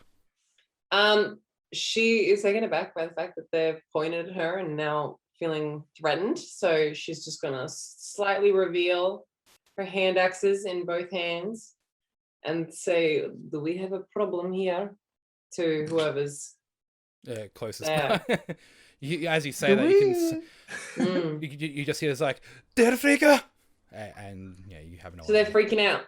They're freaking out, yes. Oh, yeah. Interesting. God, I don't know what the fuck we can do because it's literally language that could clear this up. It's either miming or screaming or something primal, I would say. Indeed. Under the circumstances. I don't want to scream at them. Well, it depends on how you want to pacify them. If you are trying to intimidate, screaming could work. If you're, I know. I just feel really weird about like landing. I know we're Vikings, but why am I having these like moral issues? Because we're white and we have black guilt. That's what that is, and that's a good feeling to have. I know. Maybe she starts panicking. Like, I think we have a problem. Maybe she starts running at them like, get out of my way! Actually, you know what? Once Roll again, me an it's a intimidation pirate check. Let's go for it. Yeah. Yeah, okay, Just fuck panic it. yelling. Let's go Yeah. for it. Yeah, you're quite a large person, and you're now charging at them. Intimidation. Unfortunately, a 10 is they seem to be holding I can fast, do but you're it. now charging at them. As you are close enough to attack if you do wish to do an attack. Nah, I'm running. I'm so You scared. just- I'm scared by their scaredness. Alrighty, Alora.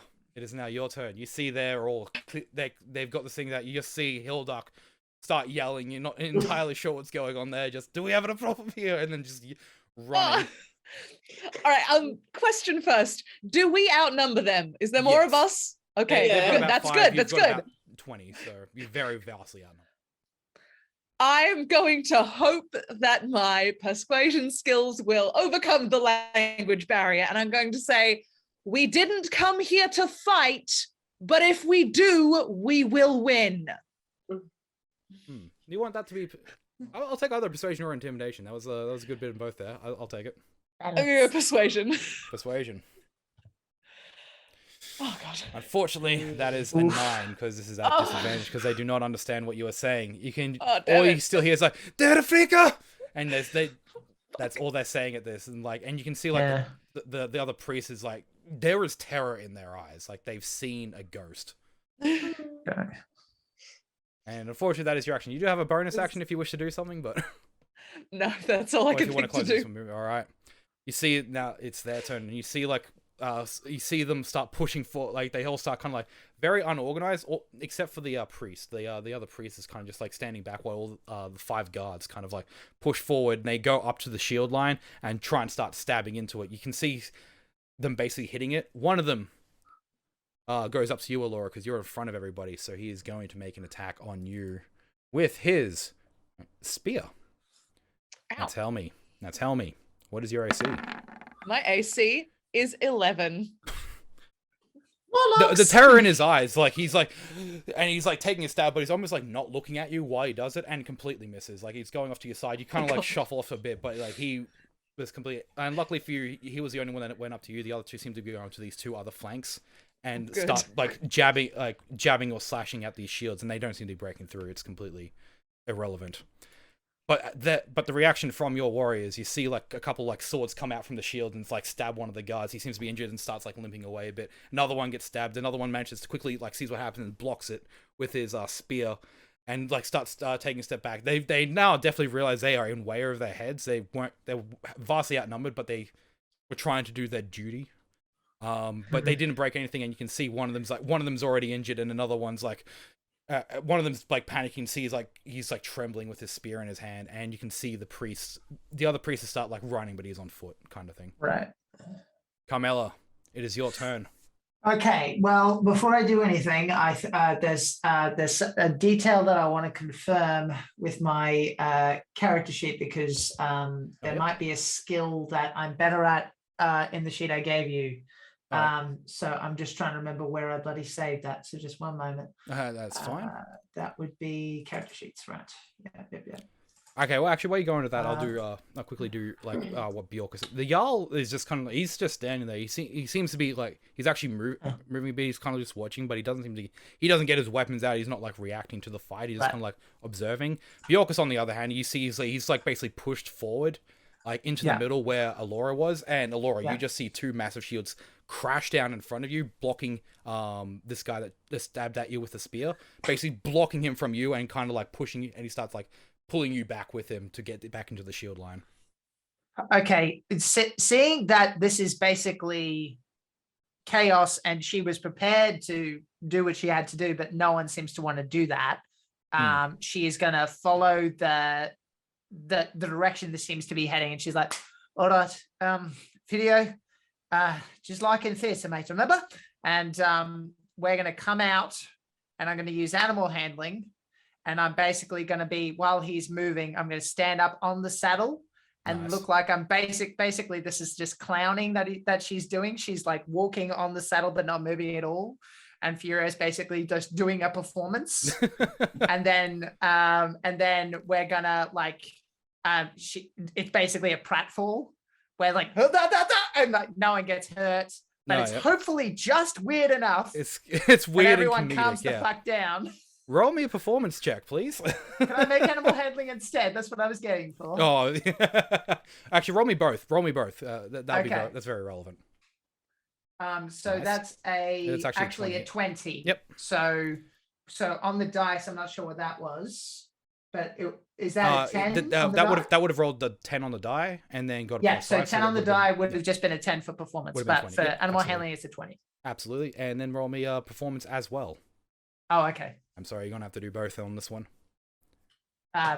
Not as good. Not as which is good. why I mean, wanted to do animal because handling. because this is on sand, like Fury is trying to do it like the theater, but he's not quite got the right footing for it. But Yeah. it actually seems to be having the intended effect. You see, like a lot of them, like one of the spears was almost like turned to you, like ready for you to charge, and then it's just like I'm basically moonwalking on a saddle and then yeah, falling. and then suddenly it's he doesn't like lower his weapons, but he's clearly just like stunned by what the hell has just happened. All right, can we just like they don't want to fight, we don't want to fight. Can we just put down our bloody weapons or lie down or something like if that's what we're doing here? You hear like a bit of a says like some of you don't want to fight, but then as you see like the lizard kind of crawl up behind one of them with Yeah, his well, dagger. unfortunately, Well, like with his dagger, oh, and he puts it up to his jeez. neck, but he doesn't actually slice it. He like kicks this guy in the back of the knee and like brings him down to the ground. And at that same time, you see like the shield wall kind of like falls apart. The guy, everyone's kind of like panicking, and you see like Bjorkus like walks up and just like punches one, knocking him out. And the other, and the rest of there's two others left standing, and you see the shield walls basically like got him in, like get them in between the shields, and just kind of be like keep like you'll hear him as like surrender, surrender. They don't know what he's saying, but eventually they just like seeing one of them get basically taken out. One of them gets knocked out by this giant minotaur. You see them drop their weapons, and now they're just kind of like standing there, not knowing how to react. You hear some of them is like "Der Afrika." Is like, and like you see like every time they say it, they like almost want to lunge forward, but they're holding themselves back at this point. But no one is dead. One of them is injured, but no one you've successfully did not kill any of them. Maybe that lizard guy is gonna I be just in spit out a trouble. bunch of sand. What are we doing here? What's going on? It's like you hear the yell behind you. Like, look, it seems like we've gone out of the language that we know of. This is the first time any of us have been here. It stands to reason. They clearly are afraid of something. And then he turns, like, looks at Hildark. Like, have you been here before? Where's the guy that with the skull and the red? Oh, he was on the horse He's and he gone? rode off straight away. Kind of wanted to run after him, but I'll leave that. No. Actually, if you ran after him, absolutely. Yeah, That's no, exactly I ran what after happened. him. All right, so the Jarl starts like looking around. It's like, what is Hildark? I mean, what is your guys' passive perception? Let's see. I'm not gonna make you do a stealth roll or anything like that, but like in the commotion, I just want to see if anyone would have noticed. This is gonna go off passive because no one was actively looking for her. But if you can tell me, 15. 11. 11. Now I'm gonna say that no one saw her get away. Hildark is just nowhere to be found all of a sudden. So what you guys have noticed was this one dude came down, pointed at Hildark, said something. Everyone freaked the hell out, got immediately hostile, and now neither of them are to be seen. Oh, that's cool. Yeah, Hildark. As you were chasing after him, he's on a horse, so he's a lot faster than you. But I'm going to imagine you keep dashing. You've got your axes out. You're charging up this pathway. It's a nice cobbled road, by the way. I mean, you probably don't care too much about the infrastructure here, but let me explain it anyway. But like as you get to the top of this like hill area, you can see like fences kind of like appear more, and you can see almost like farmland divided by these like small cobblestone fences. You can see some like buildings of like farmsteads clearly, as well as a horse kind of like going into this far building at the back. That's what you would imagine the fortress, quote unquote, that you saw as you walked up is behind a big wall. You can see him going to there. You can also see a bunch of the people that are in the fields are suddenly like they also seem to be in a hurry all of a sudden as well now. Like I don't know how good is your perception actually as well. 11. An actual perception check. 11. My passive's 11. Passive's 11. Okay, you can see some dark little dots kind of just moving around, but you have no idea what's actually going on. Okay, Right. so he's fucked off into the. He's fortress? fucked off into behind these walls. Damn. And now you, if you do look around, you notice that you are up there by yourself. Yeah. And you can keep. Well, running. out of breath, I'm like, and I see like I'm way out of my depth here. I've just ran deep into the land and lost sight of those guys. So I'm like, "Ugh," and then I walk back grunting, but still out of breath. But maybe I jog because I'm like, fuck it. Jogs I like have get to back. come I mean, you're not going to be out of breath that easily. You're also proficient in athletics, and I believe you've got. I am too. you Yeah. get specific buffs as a Goliath, so you're definitely not out of breath. But I think more just like really frustration. irritated. Yeah, that he's got away. He pointed at me and fucked off. I'm like, what do you have against me? Yeah. Yeah, it's like, and then you go to it's like as you kind of come back, you can see a bit of the discussion going on about with you can see all these people that have attacked. Actually, on your way back, no, actually, what you encounter on the way back is you will see the other priest, the first. Well, I'm saying priest now, but the guy wearing the robes. He was behind you, because he was kind of froze when everything went down. And as you're coming down the path, you actually meet up with him. He was clearly running away. And he sees you, and he sort of like freezes again, and like gets off to the side. This is a narrow path because it's going like cut through a mountain. You see him like going up against the wall, and he's like looking back and forth and just staring at you. No idea how to react. What is it that you have against me? Africa. And you see him. He starts running. He tries to get past you. You are big enough to either attempt to stop him or take an opportunity attack, but that's all he says, and just start. He's basically. Can I put an arm? Can I put an arm on the wall? Absolutely. Give me an athletics check, because you're basically just kind of I'll say this is like a grapple. Sure. Yay. 17. Okay. As you like put your arm out, you're just blocking him. You're not like hitting him. Yeah. I'm as not you grabbing him. as you put up in front of him, he doesn't even stop, but he just kind of clotheslines himself. Basically, falls onto the ground. It's like he sees he's stunned. He's like, "Dead Africa," and then just like he's like struggling to get back up. You can basically forcefully stop him there if you want, but nah. I'm not gonna get anything out of this, so I'm just like, just grunting. You see, he like gets up. Scarier. You do see a look of confusion on his face, like before he like turns and starts running the same way that you saw down the path. I mean, it's only one path, but he keeps running down that way essentially. Yeah, I don't want to come across like I'm gonna hurt him, so I just let him go. Very good, very good. Now, as you come back into this situation, you will start seeing everyone. I throw an axe in his back. You kidding? Yeah. It's got as you go back, you do start seeing everyone kind of they're basically taking them as prisoners, not like okay, we're gonna take you back with us, but kind of like lining them up and like getting their hands behind their backs and taking their weapons from them, kind of just like not really knowing how to deal with it. And you can the Jarl's talking to you, Alora, about kind of like what are we gonna do here. Like, this is quite interesting. I've never had it's like I've never been to a place where we couldn't understand some kind of communication, and they seem absolutely terrified of her as Hilda comes around the corner. What about the Minotaur guy who's also there? Because he's pretty big, right? He's very big, but they were definitely pointing at you. They didn't seem to. Yeah. Cool. I don't know what this is. I don't know these people. I can't understand shit, and I'm like really annoyed. Amela's not going to comment. She's very already kind of intimidated and a little bit resentful of Hildark, so she's just going to go like. So, it quite seems. It's like, oh yes. It quite seems that there might be something more that meets the eye behind you, Hildark. At least these people seem to think so. And one of the other like little dudes with you is like. Goes up to the gal, is like he had this on him, and like holds like this like necklace from one of the people, and as what you can see on the necklace is essentially a skeleton that looks like it's been like chained up like that, and it's got like its legs chained at the background, like a hanged man kind of a symbol, but it's a skeleton and it's on fire. Shit, like some Ramsay Bolton shit from like very very clear. Yeah, it's made out of pure gold as well.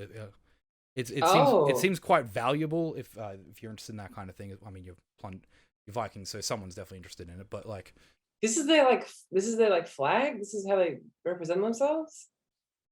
Well, that's what you'll find out. It's a necklace that one of these people is wearing. Maybe it's a faith. Who found it? Sorry. Just one of the people who was basically taking one of them like prisoner, putting them over there. Clearly found it. And the guards, are they still here? Are they freaked out? Yeah, all the guards are. They still look absolutely terrified. Especially as you come back, you can see all of them kind of like staring directly at you. Like all the eyes of them are directly on you as you come back, and you can see them kind of like whimpering. Like there are people watching them right now. Especially the lizard who's kind of like going back and forth. He's got his dagger in his hand. He seems to be having a good time, just kind of like spinning the dagger around his hand, walking back and forth. But they just like they seem to be going like trying to like lean back away from you, but they know they can't move anywhere, so they're not actually going anywhere. I sort of fortress this way. Let's go. Let's take these. They take us to the fortress. Let's get in there. Yes. The Jarl looks directly at you. Bjorkus, however, seems to be like already kind of like getting his shields up and is like starting to direct. It's about to start directing people, but then you see he kind of like stops and then looks at Alora. I think we should attempt to communicate before we start storming anywhere, because we don't know what their intentions are. We don't know what their numbers are in this place. I think we could try to communicate with one of these captives we have before we go and attack. Would you mind if I just tried, at least made an attempt before we go anywhere? Of course. You see, the Jarl is like, this is your leader of the raid. It's very interesting so far. Oh god, y'all seems out. It's like that guy poker face while you're doing a driving test. You're like, give me something. Am I doing well or poorly? Bjorkus does look visibly annoyed. This is probably the first time you've actually seen him show emotion, and he looks annoyed about it. But he does seem to be following your direction about it, and he's like, kind of like nods people, like he kind of directs people to the path, but tells them to like put like basically more like scouts to make sure no one else comes down. But they now leave you with the captives, as the lizard man is still kind of like going behind them, twirling his dagger, just looking at you, looking at them, just waiting for something to happen. I don't think this would be something Carmela could really do, like could really help with. So I think she's probably just going to go scout. Go scout, so absolutely. No, for whatever that's worth, you can come back to it. Now, as you go up to the path, Bjorkus, who's now setting up this like little shield wall there, is like, Will turns like, "What are you doing?" Who's asked me that? The big minotaur. Oh, well, I mean, too many cooks spoil the broth, as they say, when it comes to negotiating with these people. I mean, I that was my best work I did, and not even a smile. So I don't think I'll be very useful here. But I'm pretty. You did like a performance, hey? Hey. You did like a performance, hey? Yeah. That's the kind of the meaning shit I had to do to stay alive. You see, Bjorkus just has no expression on his face, absolutely, and he just kind of like looks down at you. He's like, "Look, why the fuck am I even asking your permission?" And I'll just like trot off into the forest. As you go, you feel like a giant hand is like, "I was asking where you were going. Go scout," and then kind of like, "Let's go," and lets you go off. Slaver piece of shit. No, go stealth. Actually, how loud do you say that? To myself. All right. I was like, "Hey, Bjorkus, let me make a perception check." No. You go up and scout. Now? Roll me. What do you want to roll? Just stealth for now. Oh, stealth. Yeah, absolutely. Roll that. Yeah. All right. +5 for Furia. All right. Yeah. Never mind. You don't have to roll 25. twice. Yeah. A nice, good, solid crit 20 right there. Alrighty. Yeah. Before, like, as soon as the hand leaves you, you're almost invisible. Bjorkus doesn't even like let go, and he's like, "Well done." It's like, did I crush it? Anyway, go ahead and. Sorry, I had to get a laugh in there. No. Go ahead and these guys can do their thing, but I figured that'd be more. All right, Alora, which of the guards do you approach? There are 5 of them in a row. They seem to be, they look different people. They seem to be wearing, they've all wearing the same like guard outfit, but you can clearly see some of them like seem a bit more ragged and worn down than others. Age wise, they're probably like mid-20s to maybe early 30s is probably the oldest there. Okay. Well, before I start my little attempt, I'm gonna get that necklace from whoever has it, just to borrow. Promise to give it back. The Jarl was holding it, and he'll give it to you straight away. Sweet. And I'm also going to say, Hildark, would you mind giving me a hand with this? They seem to be scared of you, for better or worse. And if this goes badly, it might be good if I had your help. Good cup, bad cup. Go. Of course. Thank you. All right. So I approach whichever one seems to be pissing themselves the least. The least? I'd say that's probably the middle one. who, as you walk up to him, you'll hear the one that gave the necklace to the others, like, that's the one who had the necklace. Okay. I hold up the necklace and I just point to it and say, "What is this?" Prayer Fera. Prayer Freya. Okay. I think that would be their clan, their symbol, Prayer Freya. Is that you? I point at him and go, "Prayer Freya?" You see, he's like, he looks down like, oh, like he shakes his head. Okay. That's not what that What? means. But this Prayer Freya. He almost has a smile. He's like, Prayer Fera, and then he looks over at Hilduck and just immediately just like Okay. Is Prayer Freya a god? Your god. Prayer Freya. Prayer Freya, and he does the gesture up. Upwards. Okay. I think. All All right. Prayer Freya is their god. And also the scary skeleton on the necklace. Do you worship Bodes Prayer well. Freya? Perhaps they were asking something like that. That's interesting. Yeah. Okay. And what was that first word they said to us before, like the free fora? Okay. Or something like that. Sorry, I might have gotten that wrong. It's fora now. It's Fora now. Okay. Fora? He just looks confused now. Okay, that's fine. It's not hello. That doesn't mean hello then, you know.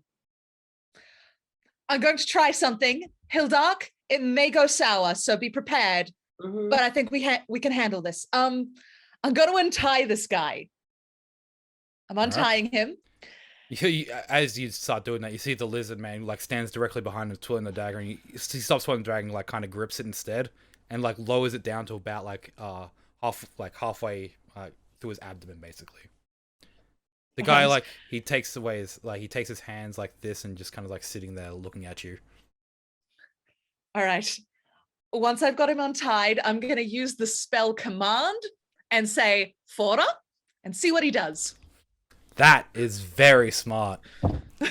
Thank you. Woo! I like that. Now, here's a question: does command require a wisdom saving throw? Oh, that's a good point. Actually, can you give me the? I knew we'd break through, guys. It's a wisdom save. Give me the actual description. If you click it on, it should hopefully pop up in chat, so chat can see part of it. I don't know how much it's got a bit of a small chat window on the stream, but alrighty. That will allow me to read it word for word because it's something that I need to specifically look for. Wisdom save was one of them, but all right, there you go. That's not gonna. Hang on. Oh wow. This is great. If it doesn't understand your language, luckily you weren't speaking your language. I thought of that. Big brain time. MVP so far. That was great. Huh. All right. Okay, they gave me the information I needed. Now I Right. need to do a wisdom saving throw. What's your spell save, by the way? 15. Ooh. Guess what? He rolled a 15. But in this case, you see him stand up. And you see it like you can almost like you can see it because you cast a spell, but you see like this black swirl going on kind of behind his eyes as he kind of like stands up and starts walking directly down the path. Okay, let's follow him. As like everyone's sort of like kind of in the action. You hear Bjork is like, "You three, watch them," and everyone starts kind of following you as you're going, following this guy, making his way up the path. All right, That's I'm really- just following close behind, watching to see what he He's does, observing his every Walking move. at a very like casual pace. He gets up to the top, and now you can all see this farmland. Also, Kamala, during this time you've been scouting out. Give me a survival check, nature, whatever you want to do, perception. All right. You can get mine more if you want a nice good thing, a good buff. Or Or debuff if you roll terribly. I'll go perception. Yep. You've got time on your hand. You'll get that advantage actually. Okay. Well, I was going to use a luck point, so I'm glad you said you've got it. You've easily got advantage on this because you've got time on your hands. It's not like quick. I need to find everything. I will use a luck point because I got a 9 and 7. No. You got the 25. You had advantage. Really? You had advantage. Right. I misunderstood. I thought you wanted me to roll twice. Sorry, my bad. That was my bad. No, you've got because that or the 9 and the 25. Like the 9 is the first roll, 25 is the second roll, so that's advantage. Yeah. Okay. It factors in advantage. Yeah, okay. Yep. So basically, you've got the time, you've got the vision, you're used to doing it. You're scouting out. You've got no one really. It's nice open area because it's very clearly farmland. You're not too sure what they're growing here. It looks like some kind of wheat, some flowers in some different places. And but what you notice that Hildark didn't is you'll see like a bunch of like children and women and some like old men and like a lot of them are packing up carts and going down a road far away from this citadel. They seem to be in a hurry. They're packing up very quickly and going away. Yeah. With that crit 20, you can also see a bunch of people like up on like this like wall. They've got like crossbows and they're kind of like looking out. They seem very, very agitated. Oh boy. You'll see that you also see people coming like pouring out of the gates. It seems to be these people that are unarmed, like everyday people. They don't seem to be wearing any guard outfits, but they've either got caravans behind, like carts with them, but they're all like very quickly getting out of there. Okay. Do I see, since this is sort of happening simultaneously, do I see this guy leading my compatriots? After a while, you got a crit 20. Of course, you see it. Like as you're prowling around, you'll see some heads start popping up from the path that you came from. Does it look like this guy is leading them towards these crossbows? Yes, he's going directly up the path, and he seems to be going directly towards this fortress area. I'm going to try and cut them off before this happens because I don't know what's going on. But like, I'm going to try and like as quietly as I can, just kind of come out of the brush and just go, hang on before you do. So are you cutting them off or cutting him off? It's kind of 6 of one, half a dozen of the other because he is leading them. But it's more like, are you going to jump up behind him and stop them from moving and let him keep going, or are you going to stop in front of him and kind of like interrupt his pathway? Well, I guess that probably calls for an insight check. If once I get closer, actually, I think this guy's trying to deliberately mislead, or is he unaware? Absolutely, give me an insight check. Okay.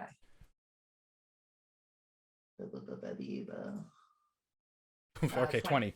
All right. Is he deliberately trying to lead them there? Absolutely. He's got purpose in his eyes. He's walking there, and he seems to be taking them with him. It's very purposeful. But you read a bit further than that.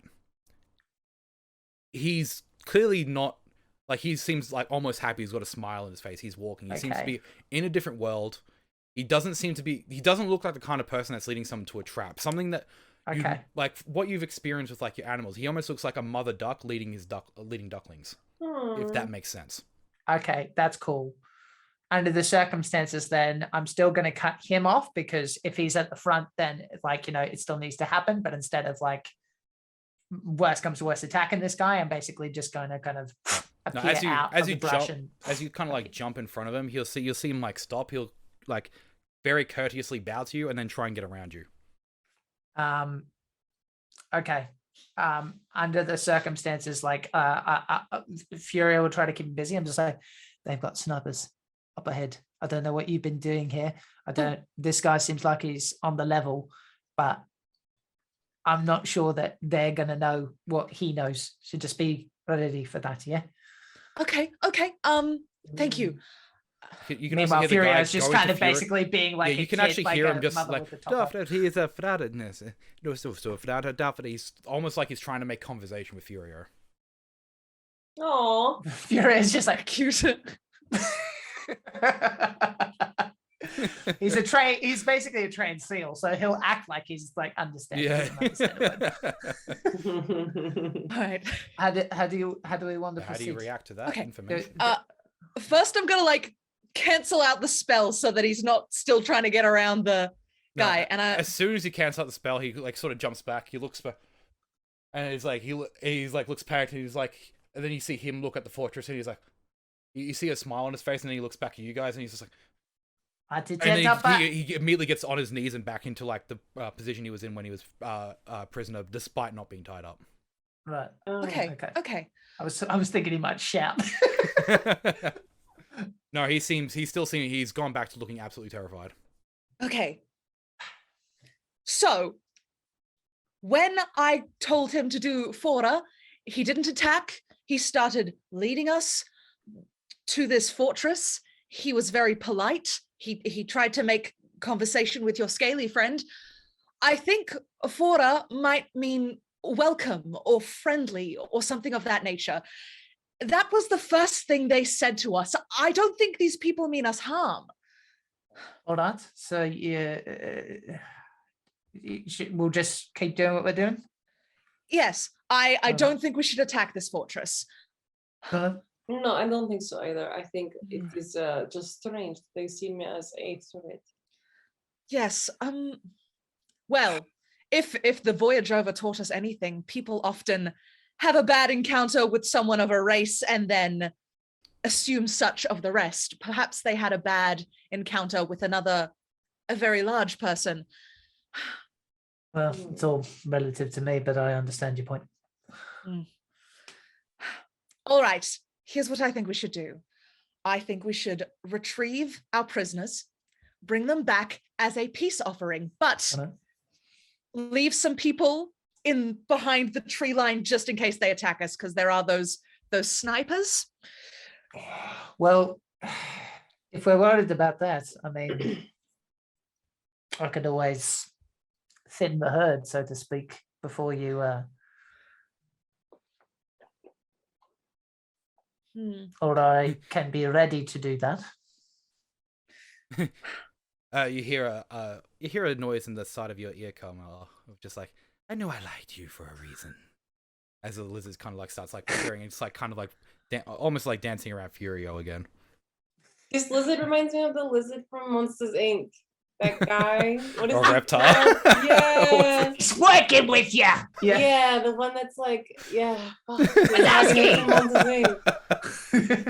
The camouflage. Yeah, man, I'm getting that vibe too. That's great. Yep. Can't unsee. Look, you're the leader here, but at the very least, we should be prepared for shit to go sideways. Yeah. I agree. Look, I like a good fight as much as the next person, but I'm not jonesing for anything, man. I'm just here to. I've got my own business here, but I'm not necessarily interested in us all walking in with smiles on our faces and arrows in our necks. That's all. Fair. Caution is important, but I don't want to start a fight with someone who's not asking for it. So let's get those prisoners, return them as a peace offering, and try and communicate. And if they shoot at us, then we kill them. But that's for the future. And I'm mostly saying this. I have one more question. Yes. Are you opposed to unconsciousness? Oh. Look, if they hit you first, go ahead. But only if they hit you first. All right. As you were saying this plan as well, you'll notice that Bjorkus has already started giving out orders, and you see about a group of like 5 of them kind of heading back with Bjorkus as well. Clearly, you'd imagine they're going to go grab the prisoners. Great, perfect. We will wait here, vigilant, until they come back. It's like you and Carmela, you hear like this. It's like, I think I saw a nice entrance this way, and you see him like go down on all fours and start very reptile-like. Now that you've mentioned it, I'm going to think about it every time. And sort of just kind of like he basically like slithers around the ground almost, like he's on like all 4 legs, but he's like doing it very silently. He wants to find somewhere quiet. Yeah, sure. Yeah, and you can see that his skin like it does actually it really blends in with the grass more than you would have thought it would have. But he seems to be very well trained in this kind of thing. Well, let's go with the creepy dude. That's fine. And before you know it, the prisoners are back up there, and Bjorkus was very, very clearly like on the ball. You can see he's already directing some people into the tree lines behind it, like making sure that they're kind of hidden before like walking back to you and the group with the prisoners himself. And as he gets there, he's like, "Do you want me to hide in the trees as well?" Yes, that might be best. I'll be there when you need me. And you see, like, he puts like his 2 massive tower shields on his back, and just like kind of like walks off. Just absolute tank of a minotaur, just kind of like walking off to the tree line himself. You're not too sure if he's going to be able to hide himself well, but you know, A minute talking dream. Fair enough. All right. I say we split into two parties. Half of us go in, the other half wait back. If we go in there and we don't come back within a few hours, assume the worst. Agreed. I like this plan. All You see right. it- The Jarl very is like confidently like nods. Is like, which is going into which team? A good question. I do one additional thing that might be worth. Sorry, time's a bit wibbly wobbly here. You said 5, right? Am I making that number up? There You was 5 said we prisoners. saw Yes. 5. No, not 5 prisoners. 5 Oh, crossbow snipers. people? No, you Or did saw. I make that up? I didn't give a direct number of snipers. I don't think I gave a direct number. You would Would have I have guessed about seen like that? 10. You would assume about 10. like, Okay, on one side of this wall. You haven't looked at all the other sides. I will request quiet people, and it might be better, in fact, for you to have Bullman there as a flanking thing for you. Laura, that way you can be friendly but also safe. Good plan. And if I have maybe one extra person, then we can at least kind of cover in a triangular motion the snipers' positions. Yeah, you see the actual the If, elf female that has come with you sort of like nods as you say that and like pulls out a dagger and like throws away her axe. Is like, I can be silent if I need to. Great. And then if shit goes wrong, we'll be right nearby them. Hopefully, and we'll just crack them in the back of the head. Yeah. And you can probably assume the lizard's joining you. Oh, that's a given. Ah, you're creepy, man. Stop that. So if that's the plan you're going to go for, Bjorkus will not actually go to the tree line. We'll just say he stayed with you. All right. Hildark, which would you prefer to do? Because I'm not sure if it would be better to have you as backup or with me.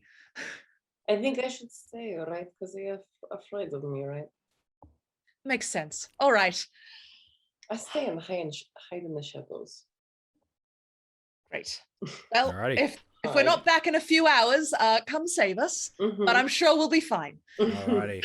Well, what we plan to do, hopefully, is be in a position. If they're sniping, then they're gonna be able to see you. So we want to be as close to them as we can while still being unseen, and then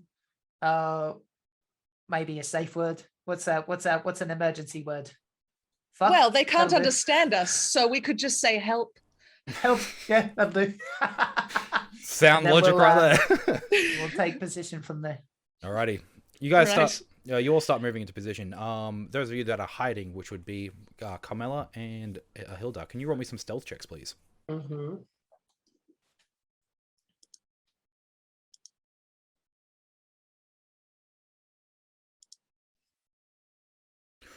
Ooh.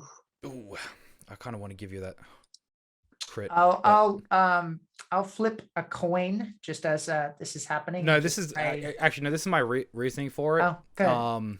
You're the one that's like leading this stealth party. You clearly know what you're doing. You're going to be Yep. assisting her in making this, so that gives her advantage. She's got the 21. Okay, great. Might seem like I'm doing a bit Deus Ex. I but get it's to actually save my Embark, luck. No, but- I'm fine with it. Alrighty. So you all feel very stealthy as you move into your positions. Meanwhile, Alora, you and a select retinue of a couple of your Viking friends, including the Jarl and Bjorkus, the big Minotaur, move up to the gate with. Are they in front of you, and are the prisoners in front of you, and are their hands tied or not, or are they behind you? Like, how are you walking?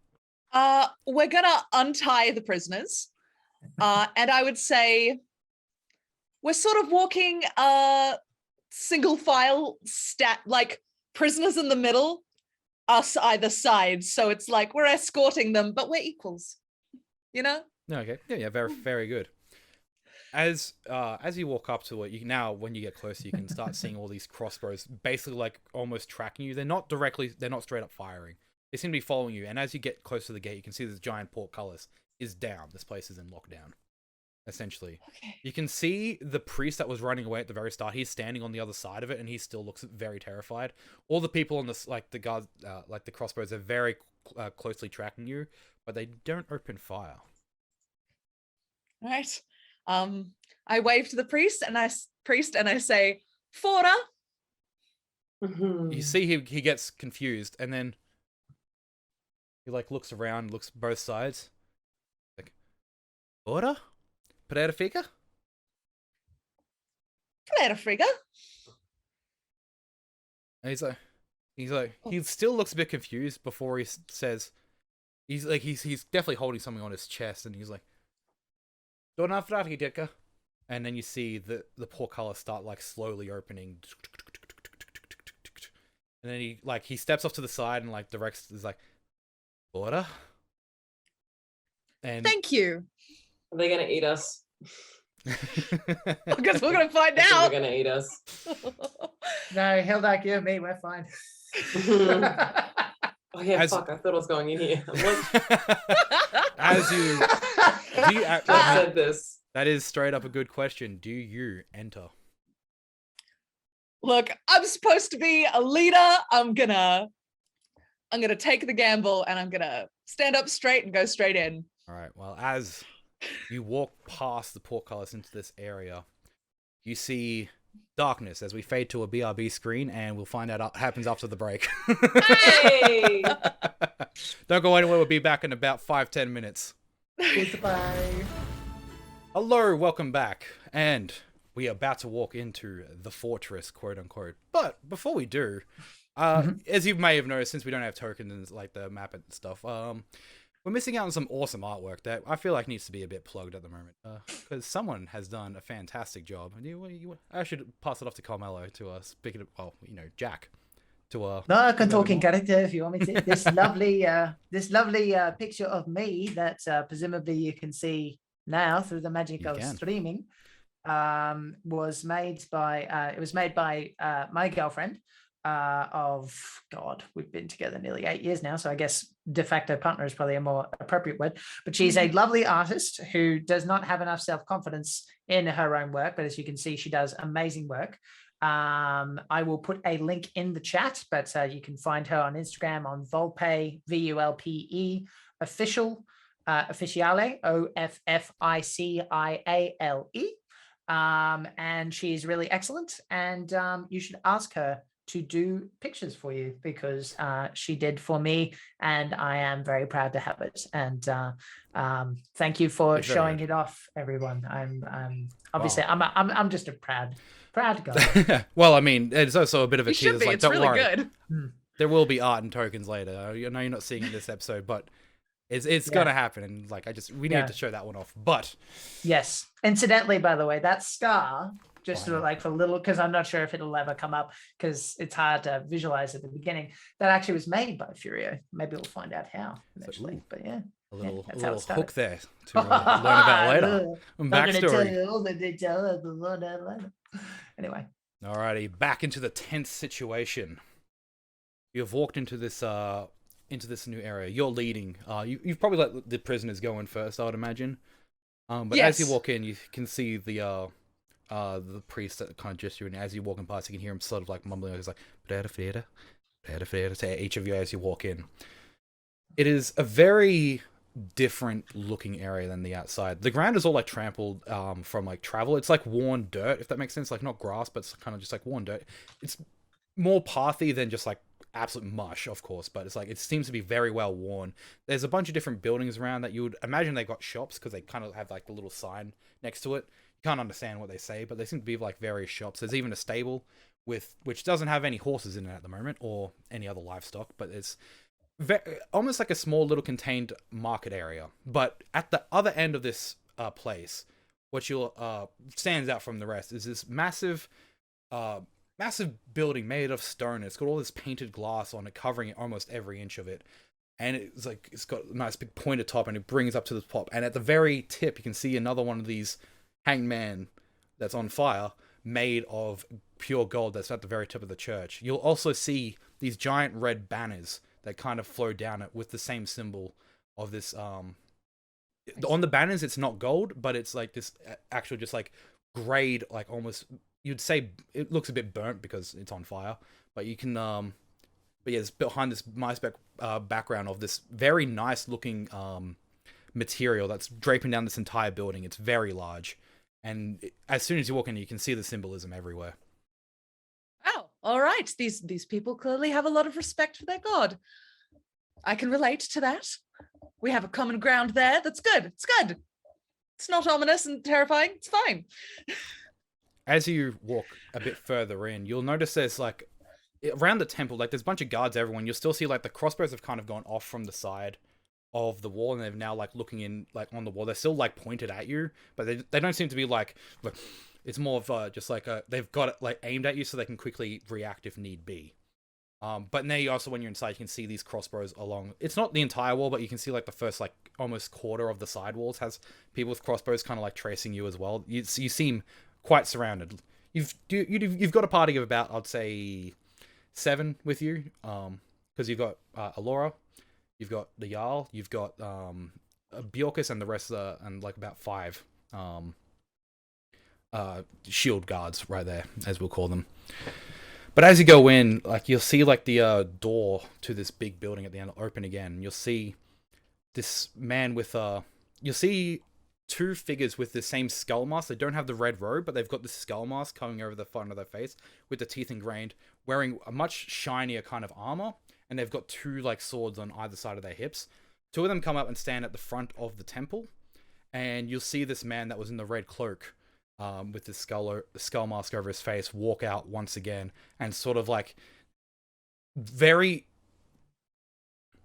he's kind of intimidating, trying to like with like show that he's in charge, kind of like walking forward, like, what are you guys doing here at this point? As he gets a bit closer, you'll see like some of the your friends are kind of like got their hands on their axes. They're not like trying to look aggressive, but they're also kind of preparing themselves. The Jarl looks completely unfazed. And Bjorkus has got like he's got one shield in his hand, and his other hand's already ready to equip his other tower shield, but he's looking very protected because he's still wearing his plate armor.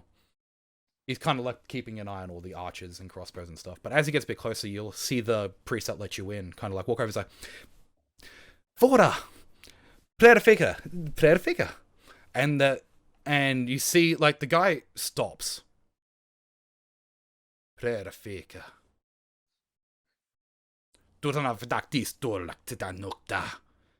you see is like, and then he kind of like directs him to go to you, like go to the group, and you'll see him like he starts over on the far like he kind of like starts gesturing for you to get in the line, sort of thing. Where does he want me to go? Where is he pointing? He's more kind of like trying to direct like you're kind of standing there. He seems to be directing people to stand like around you. Oh, like in a line, like you see, like they kind of like he's not like very pushing, but kind of like kind of like hand on the back, kind of like directing people where to stand. Sure. All right. I go along with it. Yeah. Okay. And as you kind of get in the line, you see the Jarl and Bjork, because they don't let him touch them, but they will go to a point in like the line. Bjork's on the far left, and then is that I don't know, it appears on stream, and then the Jarl on the far right, but then. You see him go basically to Bjorkus first. He doesn't seem and to answer one of your earlier questions about like he didn't react this way to Bjorkus. He doesn't seem to be reacting in nearly the same way, but you see him kind of like hover his hand over a little bit, like that. He's got like the one finger down. He's just like, you see him like stop and go up to his neck and like push forward before Bjorkus kind of just like coughs a bit, and then you see him put his hand back, and he's like. And then he goes to the next person, does like the same thing, just kind of like going down. Doesn't react to him at all. And then goes to the next one. Doesn't react to him at all. And then he's like, and you see the priest try to direct these 3 that they now try like towards the temple. Ooh. And then I'm gonna put my head up and stop them from leaving at that point, and I'm like, we're going off on a tangent in terms of communication, and I'm gonna head that off now. Flora, you see them stop, and they're like, you come here. Listen, Predifica, you, Loki, me, Odin, him. We respect your beliefs. You see his like he was about to turn to you, but now you see he's standing right in front of you. If you could see his eyes, you'd be staring down, but like he's got this thing covering his entire face. And he's like standing right in front of you now. And then he just says again really slow, like, Predifica. And then puts his hand up towards you. Alright. Stops. Dafnak Dicka! And then you just see a bunch of arrows like let off Hang on, from the snipers? from the snipers. Okay. We would obviously- have been in position to Yep. at least attempt to stop them before that happens. Absolutely, you would have been. So you actually get. I was about to say this is a prize round against them, but it's actually not because you guys get to go first. You'll be in positions against 3 of the snipers. Surprise for the surprise round. Surprise, for the surprise round. Why well- we're doing a surprise round. Well, Let me, what I would have reset the done timer. actually is because I have, as long as Furio can hear me, I could probably cover another one. So Yeah. one for me, one for Furio. Alrighty. Yeah, and If then that- Hillduck's got another, and you'd assume the elf has another, and the lizard person. So, Right. you get to make an attack with you and Furio, and Hilduck. You can also make an attack, but let me roll initiative first while you're All right. thinking about what you're gonna do. And hang on, it should have started a new thing. Should it not have? That was like really hardcore. Like, wait a second. Hey, what? Wait a minute. We had a plan. Because otherwise it just gets lost in the ethos. Oh, it's too late now, mate. Oh no, I wasn't gonna be like, oh no, you Oh, didn't no, get no. it, I've but- been there as a DM, though. Like, just like, nah, sorry, I forgot. Oh no, that was very much like you guys get your attack first, but it is a very quick reaction of that he says something and then suddenly the arrows are flying. Hey, good shit. Alrighty, who did I roll? I don't know why I thought this was gonna go well. I don't know why. We're just I gonna like know. learn each other's language. It's gonna be fun and nice. I like it. No, it's good. Hey, it's a admirable trait, honestly. She's an optimist. But and like I'm not sure. I think Doom said this in the break. It's like it's not uncommon for Vikings to attempt to like broker a trade with if they see a mutually beneficial relationship. So Oh, absolutely. yeah. I mean, I'm not saying you guys did anything wrong. No. Didn't say you were, but like under the circumstances, yeah, we tried it. It's just they want to summon us. They want to summon Cthulhu now, and we're the bait. I do like the attempts of translation. Also, obviously, this will be probably an ongoing theme in this campaign about trying to learn. Obviously, I love you'll it. get more bits and pieces, but that will come down to roles and stuff, and there is Right. there is possibilities of mistranslations. Oh, love it. That's fun. Oh boy, I feel like my reaction time is at like 2 miles an hour. It's getting the right people. Who am I missing here? Mine's in 16. 16. All right. Haven't got the token in yet. That's Oh. all right. Oh, I can do that. Thank you. I just fully spaced and forgot to roll initiative. So I'm like, being shot at. I mean, it's a pretty reasonable assumption. So, Like that might take Legitimate your reaction. attention. Like 16. It's life imitating art.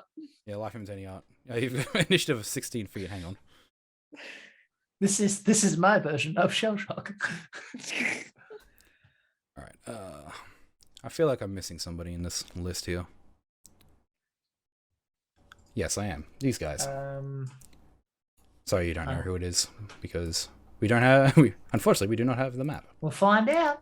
We'll find out. Can you guys see the names in the turn order? Just curious. It doesn't matter that you. if you can or not. No. Oh, you cannot. Nice. No.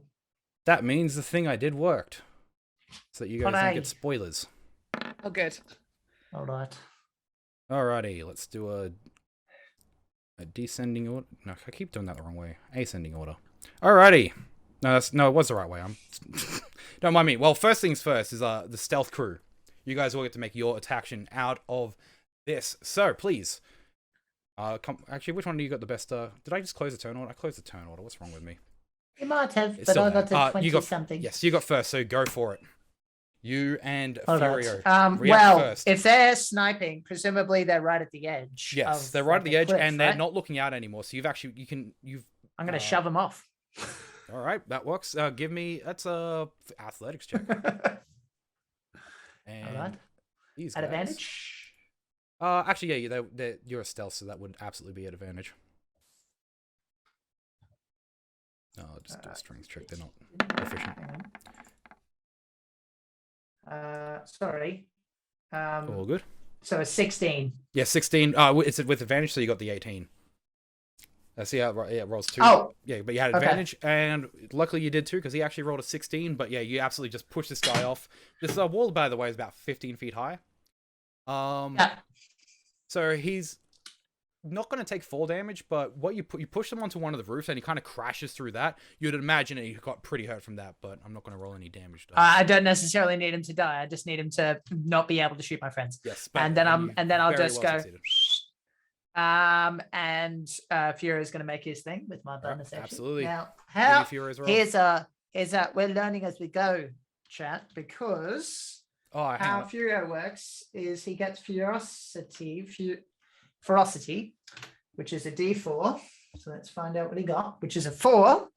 And that's perfect because what I wanted Furio to do is first he's going to make an advantage bite attack. Yep, so that's what he's going to do. Give us that roll.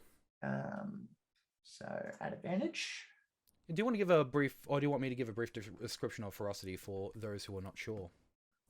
Right. So basically, how this class differentiates.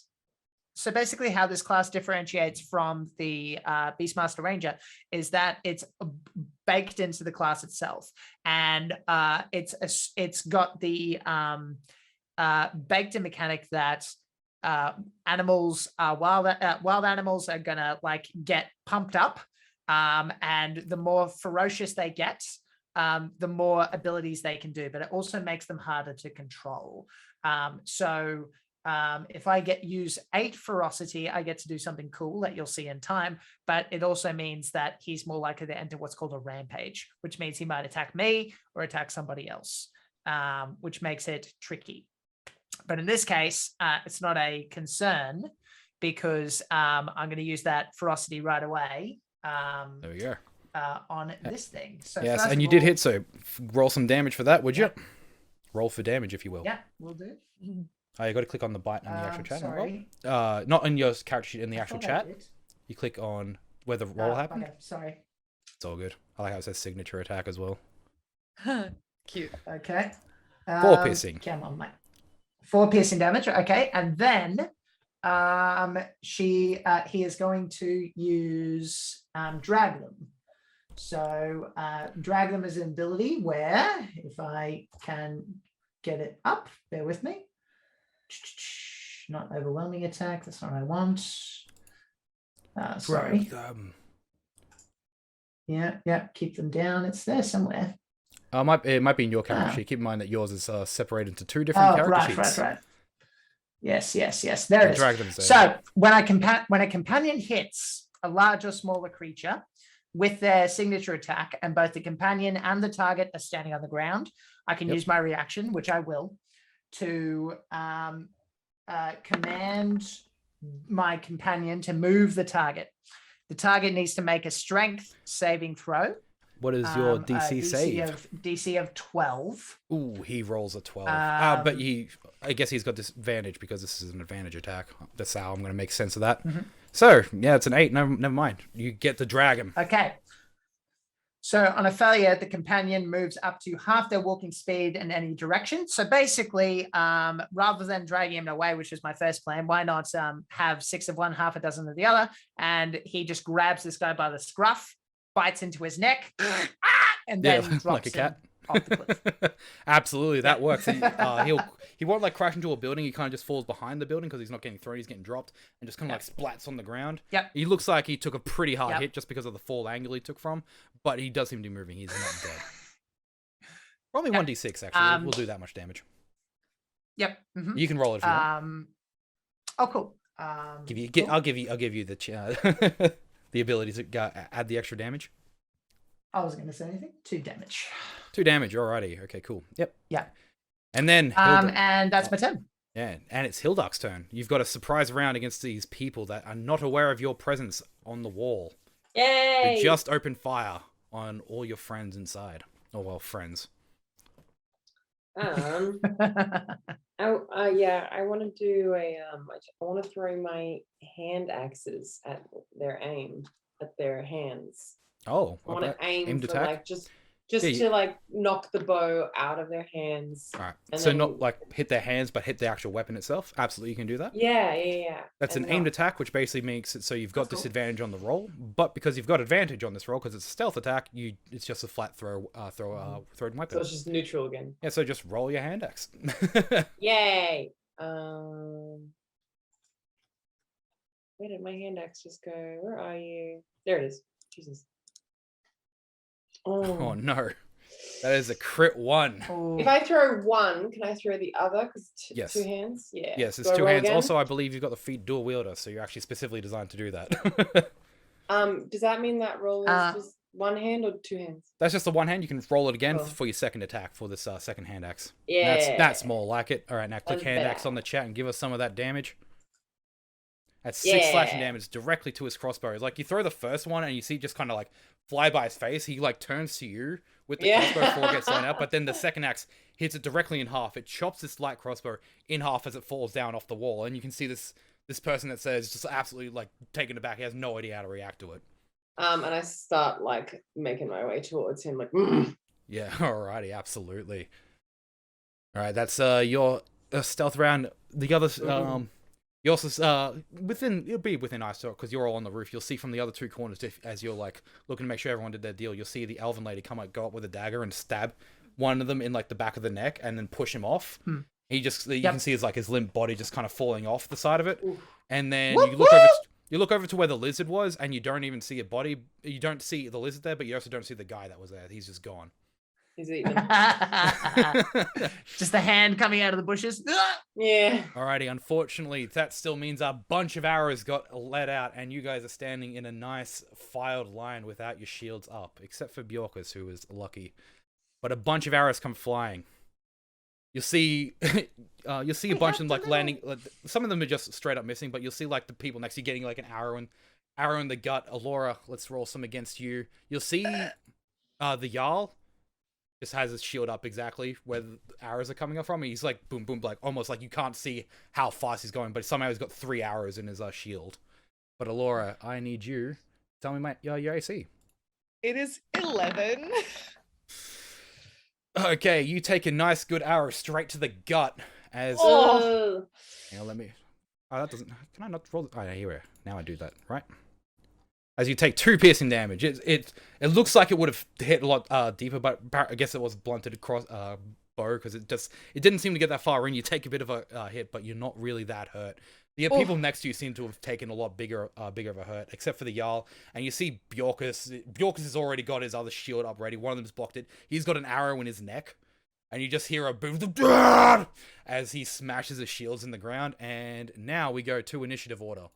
As everyone else is drawing their weapons, including the 2 people at this temple, drawing 2 scimitars each. And Carmela, you rolled the best initiative, so you are actually the first to act. You have just knocked this guy off off into the building in front of you. What do you do? Okay.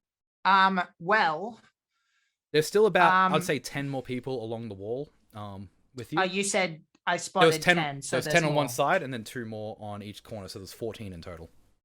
Oof, And you've just okay, taken out 4, so. Are they within? Well, first of all, They're about 10 feet. Like the closest one would be about 10 feet from you. They're kind of standing in like. Okay, so they're relatively close to each other. Very, very, very relative. Okay, cool. In that case, I'm just going to run and hop up onto the saddle, so that I have Furo's movement speed and not my own. Smart move. And then because I've only got 25 because I'm an itty bitty lady. Itty bitty halfling. Oh, God, this is tricky. I think under the circumstances, I'm just how bad is it down below? Like how many combatants are down there? Your combatants down there, you'd probably estimate about 20. There's quite a lot of them, and also you'll see. As you'll see, because you come up on the roof, you can see one of the people has already dropped their they've clearly taken a shot. They've now dropped the crossbow, and you can see him about to pull a lever, but he hasn't actually managed to do it yet. Okay. All right. I'm gonna stay up top then for some for some bow duty, because that seems like the smart thing to do. Because they're probably still only just becoming aware of me. So what I will attempt to do, you said they were 10 feet apart each, correct? Yeah, about 10 feet apart, yes. Okay. In that case, I will relinquish. I mean, I'll roll ferocity anyway, because that's something I can do. Yeah, but I will relinquish both my turn and Furios to essentially, if you said they were 10 feet apart, then I want to try and charge and whack off, as many as I can, like charge Yeah. and just like knock them So into, basically kind of into doing the a- abyss. I'm going to say that's a bull rush maneuver. So that Yeah, will be an essentially. athletics check from Furio. Yeah, okay. I'm prepared Now to I use need to luck make on some this strength because I checks. really want this to work. Okay, I think it's 2 for Furio, but what have we got? I can't even see Ooh, it. that was a 'cause of- crit 1. A natural 1? Oh, That well, was a I'm a natural- halfling. Oh, yeah, that's a good point. So I can't Nine- see it. There's a thing on top that's refusing to move away, so I can't actually see what that says. Sorry. Oh, that's weird. It's a 19. A Stream 19, is that enough? That is I'll have to absolutely enough. refresh No the one page in a rolled. second. None of them rolled higher than the 3 that you're about to charge into. I'm going to use that kind. 3 Yep. about 30 feet down. You start smacking them Yep. off. You boom, bam, bing. You see them like just bowling as they're- pins. Yeah. You see them ready, like they're reloading their crossbow. They start seeing you. They kind of turn before their crossbow is even loaded, and they're Yep. already being shoved off. You see the guy Yep. that was at the lever. He's now looking at you, charging at him, but he looks like he's about to pull this lever, and you can't quite reach him. Well, what I will actually do is I can actually jump my strength modifier. So if I can just jump off him, then that's what I'll do. That would be an action though, I would say. Okay. Yeah, so Not my unfortunately, movement? like, I love the idea, but I feel like that would be another action that would do another athletics check. That Okay, in my mind, that's is another fine. action. So unfortunately, I don't think you can get quite that far. Okay. As Cool. well, it takes a bit of effort to actually knock 3 people off while riding around. Yeah, that's fine. All good. Yeah. I'm happy. That's my turn. Oh yes, alrighty. And then it gets to these people that are on the wall's turn, except for the ones that felt. Well, I suppose they still get their turn. But you see this person pull the lever. You hear a loud as the portcullis closes behind them. Your reinforcements locked outside. You're inside. You see all the rest of these bandits. The one that's we'll start with the one that's right next to Hildark, actually. Who you've just chopped apart his weapon. His main weapon. You see him like going for a secondary, that's the wrong character sheet. Hang, what? I know he's got a secondary. He's trying to pull out like a scimitar sword. He's about to pull it out, and he's gonna take one slash at you, but he's gonna do it with disadvantage because you're quite intimidating, and you just chopped a weapon off in his hand. He's still kind of like fumbling a bit, so it's gonna be a weapon attack with disadvantage. Which is a 13. What is your AC? 14. Okay. Maybe misses. Yeah. You do not take any hits as he charges. He does kind of like a slash, but he does it way too early. Like imagine the samurais like try and cut but he completely misses because it's a scimitar and he's not a weeb. Okay, so how many have you knocked down? Because you've taken out 4 essentially, and then you just knocked off another 3. So 1, 2, 5 total. Because you said 3 on that turn, and then 1 for me and 1 for Furio in the surprise round. So 5 of them. and the 2 from others. So there's actually 7. Because you got to remember your allies in this one, which means We've halved them, lads. 7 minus 1 because he lost his crossbow thanks to some Hildark. So you see 6 of these trying to 5 because one of them pulled the lever. This is why I like having tokens. But this is my first combo of Theater of my Mind, by the way, so bear with me. I apologize in advance. But you see them all like reloading the crossbows. Seeing Furio take out a bunch of these, you see some turn around and like line up, like 2 of them line up, and they both are going to take a shot at you. How does targeting work? Do they have to target specific Furio or you? Because Either. Right. It doesn't matter. We both have the same armor class, 15. Okay, well they're actually going to both target Furio because in their mind Yeah. that's the more terrifying thing coming at them. Yeah, that's one fair. of them rolls a 20, so Furio will take a hit as this arrow flies past his friend. Can I use a luck point to make you re-roll that, please? You sure can. You get 3 of those, don't you? Yeah. How quickly do you think we can use them up? Okay, as this arrow's flying straight towards Furio, but then you, with a quick reaction, actually managed to bat it out just at the right time. It's almost reflexual. You like, this thing's gonna hurt my boy Furio. My buddy. Bam! Knock it right out of the way. Okay. And Furio does not take a hit. However, these Okay. other 3 crossbows are turned back down to the people on the ground, and they are going to take 3 more shots. One which is directed at Alora. I don't know why I rolled 3. That's for the other people. Alora, where's your AC? It's 11, isn't it? It's 11. Unfortunately, you take another hit as an arrow now basically right behind you hits you for 3 piercing damage. Ouch. Ouchie. You now see all the friends. All these people they're kind of taken a bit by surprise by this action as well, so they're not all ready to go. They all start drawing their swords and whatever and like trying to get into a formation, but they do basically start swarming. You can see like your friends who have just taken arrow, they try and get their shields up and a bunch of them are fighting off. The Jarl just kind of like passively moves and kind of stands behind you, Alora, and no one manages to actually reach him. He's very gracefully moving like in a way that they seem to be distracted by their friends before they can get to the Jarl. One of them goes up to Bjorkus, and then Bjorkus just kind of fucking goes down with a shield and just smashes him into the ground, lifting up a pace of full, just like, it's basically just like goop coming up from the ground as he literally just trampled this guy with his shield, like almost let it go down on top of it. That's how heavy these shields are. Ooh. But the other ones it terrifies a couple of them, and one of them is like taking his stab back and trying to like get in between Bjorkus' armor. But Alora, you'll take another swipe from a spear here as one of the guards that rushes up to you, the one that the priest directly reacted to, and a 14 will hit you as the spear gets shoved into your belly for 9 damage. Ouch! What this one did is like where that arrow went, it goes right next to it and basically expands that hole as it punches through quite heavily, and he pulls it out, leaving a fair bit of tear, but the arrow falls out with it. Ouch! Ouch! Oof. Ouch! But it seems like everyone has kind of gotten engaged at the moment. Engaged. They're all married. No, they're all jumping into combat. It seems your kinsmen are very quickly surrounded on all fronts. Luckily, you to them don't seem like the big threat because you don't have any armor on. You seem more of the diplomat. So luckily, they haven't been targeting you at the moment. But Super. someone they might target gets their turn at the moment. Hildark, you are up on this ledge. This person has just taken a swipe at you with their scimitar. Oh, what yeah. do you do? I just honestly want to punch him in the face. Like, he's trying so hard. Or kick him. I'll kick him down. Kick him down, absolutely. This is Skringard. Yeah, literally. Because that would be an unarmed attack, which would just be a strength Yeah. attack. I don't think I made one on yours. Roll me just any of your attacks, because you can use your hand axe again. It would be the same modifier, but Yeah, the it damage would would be a bit different. Let's just Let's improve. just chuck it on the javelin to make it different. It's not going to be A javelin. 9. Not going to kick. That is unfortunately not going to kick. However, you do have dual wielder and you do have 2 legs, so technically you could try again. 2 legs. Perfect. I mean, it's like, so you go for you do like almost a crane kick if you want to do another attack and try and do this. Just imagining her just going, oh. It's like, whoop. Oh no. Oh.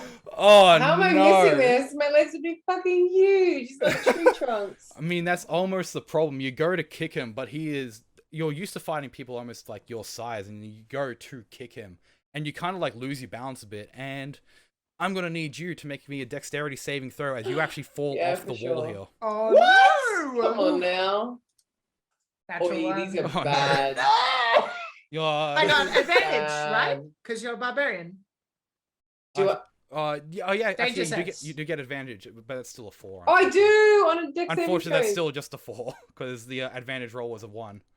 Oh, right. Yeah, the thing. Yeah. I'm so sorry. It's all good. She's too big for her own good. Too big for her own good. I mean, this wall was That's built for, awful. small people. You're too big for this wall anyway. Yeah. But luckily, since you are so large, it's not that big of a fall. Unfortunately, you don't take any damage from the fall. You kind of crash down a bit. But you kind of land on the ground. You are now prone.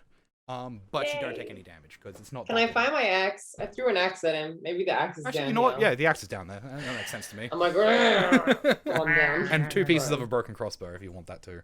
Yay! Oh, what an unfortunate roll. You hate to see it.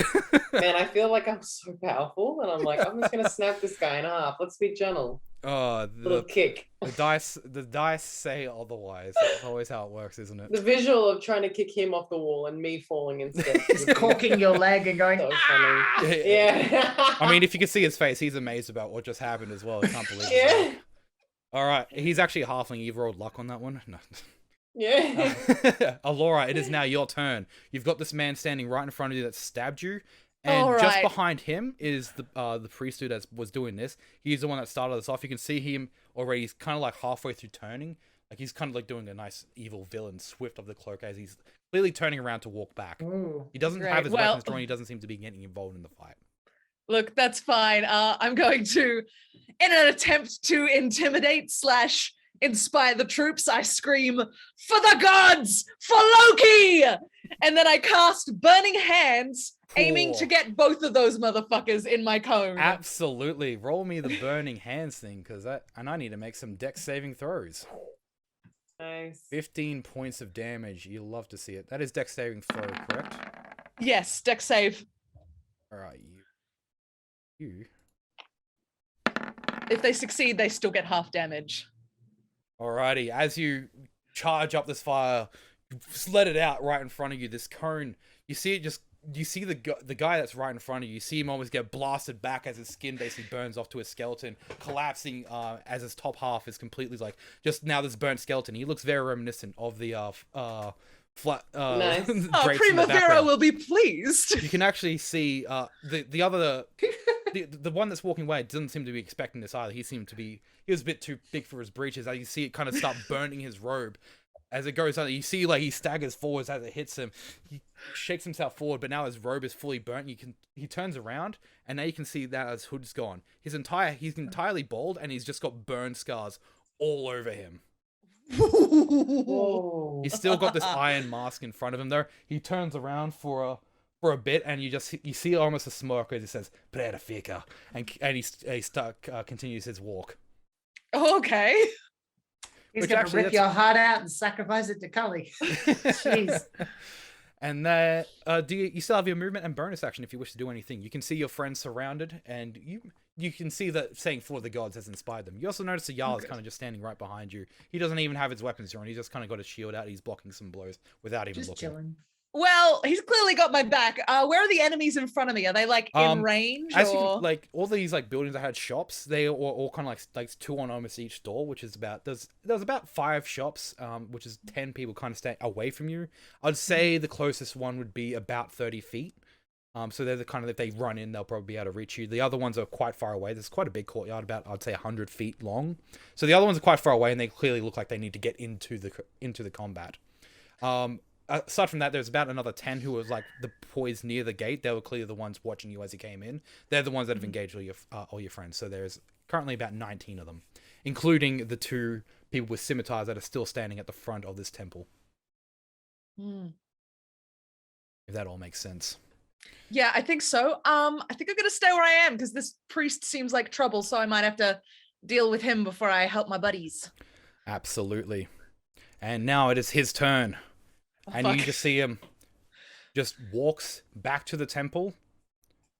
He's like, you know that villain walk where they somehow are still like, because he's technically dashing, but you know how they walk fast and like they're walking, but they're keeping up people that are running. So he's walking, but he's clearly doing with purpose. He gets inside the building. You see the other 2 like sort of bow their heads. They draw their scimitars and they start moving towards you guys. And he goes back into the temple. That's not good news. Right. Alrighty. And now your friends have been rallied and it's their turn. You see them all kind of like follow your lead. It's like, "For the gods," and they like, one of them blocks the spear, one of the spear strikes. He like knocks it away and stabs him before turning around and he's trying to get a shield into place before this other dude can stab him. But this one of them falls down. The other one seems to be a bit more on the defense. He's kind of like taking a more brace sort of action, just kind of holding off him, he's got about like 3 people surrounding him. You can see he's trying to make a bit of a shield wall with himself. He's trying to move back to the person next to him to form like an actual proper shield wall so they can get a bit of an advantage in this dire situation. Unfortunately for him, he can't see the one behind him who is currently fighting on both sides, who is just taking a stab in the back. He tries to slash at the guy in front of him. He just misses, but he's putting his shield back. He seems a bit too distracted to be able to fight effectively. And then there's Bjorkus, who, after just like kind of shaking off his shield, he walks past one of the other ones, smacks him so hard with the shield that he just goes splat. He flies like about 10 feet into the wall, splats against it, and just kind of falls forward. You can just see like blood, like where his head hit the wall, just kind of like lift over there, and you can just see his skull is cracked on the ground. As Bjorkus walks over in front of the gates, puts his 2 shields together, and then just charges towards the portcullis, leaving a huge boom shake as a whole wall just completely vibrates as he charges into this gate. Oof. At that point, you turn back to the temple and you see these two people with scimitars. They start charging in. As I said, they're about 100 feet away, so they're not going to they're not actually going to reach you, but now they're about 40 feet away. And you can see them take like sort of like a defensive kind of stance, and they seem to be like looking like they're waiting for you to come to them. Carmela, we're back to you. What do you do? All right. Well, under the circumstances, I think up top has got it pretty well handled. So you're going to have to help me with the visualization Yeah, here. absolutely. Yeah, please ask Is there a questions. way I can get down? Each of the corners of this can area have fall. like a small little staircase that you can go down quite safely. Though you've been pushing people off, it's more like Yeah. the imbalance that's caused them like any kind of harm and stuff like that. You feel like if you did Right. jump, you like especially Furia, you'd be fine for just jumping off if you do it with purpose. Like okay, Yeah, we're gonna well, jump what down. I It's was not that thinking, worst hard. comes to worst, is that like, because it makes sense and it's funny, is that he might drop down on the one of the bowmen that had just been dropped Oh, down. yeah, So like absolutely, that yeah. he drops them down, and then like she pulls the reins, and this guy's getting up to like take a shot, and then like dinosaur feet on his head as he Oh, goes back down absolutely, again, absolutely. in a Yeah, it's like animated that's series kind of way. this guy's kind of stand up. I mean, what attack exactly is this? As you jump down Well, towards it. I'm not even. It's more for flavor than anything. I want to get out. okay. I want to just bounce off this guy and head towards head priest before he does anything too nefarious. I mean, I'm not going to let you get away with absolutely nothing on this. Roll me an athletics No, check. go for it. Athletics. That is fine. Well, I've got really good athletics. But I suppose who do you technically be want to roll? Furio's athletics, but you'd Yeah. get your proficiency on this one. Well, yeah. He is the same proficiency. I mean, I think but it's a 13. 13. That's absolutely fine. Not only do you pull it off as you land on him, you Yeah. seem to have like, as you land on his head, you seem to have like he's kind of got his head up, but it kind of goes down and knocks on a stone. He seems to have been knocked out. All right. There we go. Okay, so And then how much speed do you have? Furio has 40 feet. 40 feet. Okay, so Yes. as you start moving that way, you would have used about 5. You would have used 5 feet to jump off. Yep. As you're going these 40 feet, you'd basically meet up. You'd be 5 feet away from these two that have set up their scimitars. If you're chasing the guy, they've set up this defensive formation, and you're kind of running straight Okay. towards them.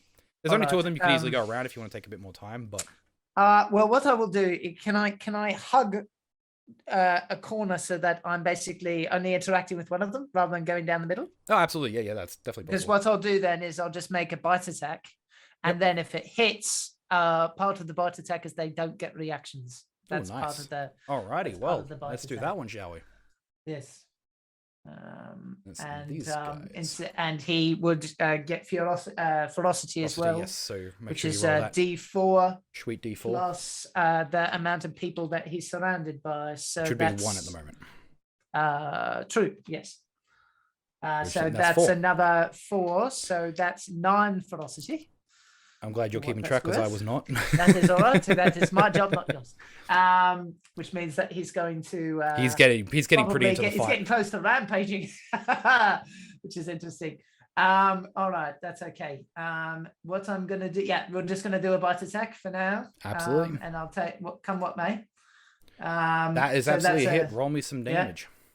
And then signature attack, but 5 piercing. 5 piercing damage. And I'm going to double check about the bite, but I think that's correct. I'm pretty sure it is. Brand new class, guys. Bear with me. Part of the pack. Can't take reactions until the start of the Dionysus' next turn, so that's correct. So, Absolutely. how much more movement do I have? I haven't dashed or anything, so You haven't dashed, but you've used Fury because you still have. I used your my action, bonus right? action to command Furio. Yep. He dropped down and then headed for the bad guy, took a nip, and he'll go whatever more movement he can do. All right, he'd probably get about another because it was quite a long dash. You could probably get another 10 feet closer to the temple, but at this point Yep. you're about, I'd say, would be 50. Yeah, it'd be about 50 feet, so you're about halfway there at this moment. If you go for a dash, you get there next turn, but if you want to play a bit more safe, you'll be there in 2 turns. But you're very clear behind. Yeah. I suppose can I use my action under the circumstances to just dash him further? Could I do that? You know what? Screw it. I'll allow it. Yeah, absolutely. You can do that. Yeah. Oh well, It's like all good. If the answer was no, I would have just gotten down. because you use and you used my use own your bonus movement. action to command him to do Correct. yeah, but then you've still got your action, and then if you can use My your action, action when you're on a yeah. mount to make the mount dash, I believe. I probably should Yeah. go over my mount rules, but I think that's how. Well, it works, so it's basically, not the only allowed. difference would be I'd be either going by myself or he would catch up. Yeah. So No, tomato, tomato. yeah, Really. yeah, it's tomato. Um, You go another 40 feet. You're now 10 feet away from the door. The door has been closed behind him. Oh, all right. Yeah, the door has been like Okay. as he walked in, he closed it behind him, but you're right next to it right now, and it doesn't seem to have any defenses on the outside of it because the two have run off. All right. Okay. I might yell out to some. I'll just scream out. It's like, I think we should probably get the door open. I don't. In my experience, priests going for private time is not a good time. Makes You all- sense. You all hear that, but unfortunately, it's the bandits' turn as they start drawing crossbows again. I called them bandits, they're not actually bandits, they're guards, but they're just Yeah. they had Clever. crossbows. Yes, you see all these people on the wall start drawing crossbows again. There was 5 still remaining on the wall, I believe. One of them did lose his crossbow, so unfortunately he will not be making an attack. He'll duck as you kind of like are on the ground. You see the guy that he's kind of like quickly running down the stairs, but since it's like difficult terrain because it's stairs, all he does is get down, and you see him kind of like take a defensive posture with his tiny little scimitar, and he doesn't have a shield or anything, but it's kind of like poised at the bottom of these stairs. The other guards take another couple shots. You'll see they were following Bjorkus, but now that he's underneath the portcullis, they can't actually have a good shot at him. So they turn back, and guess what, Alora? Guess who's taking some more shots?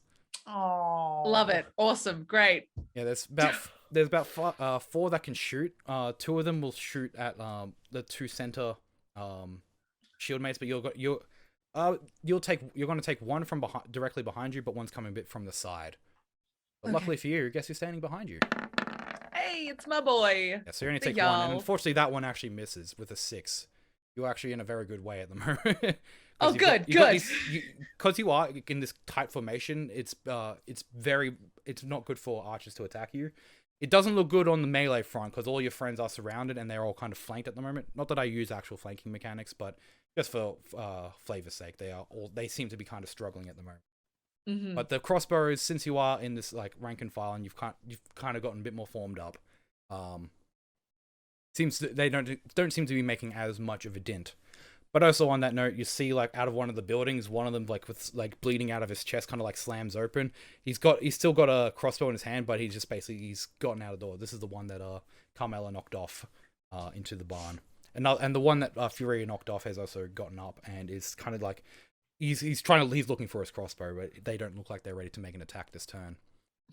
All the melee ones, they start slicing your friends being flanked on both sides. You can hear them taking slices, though they've been inspired by this call for the gods. You can see that they seem to be struggling. If something doesn't change soon, this line might fall.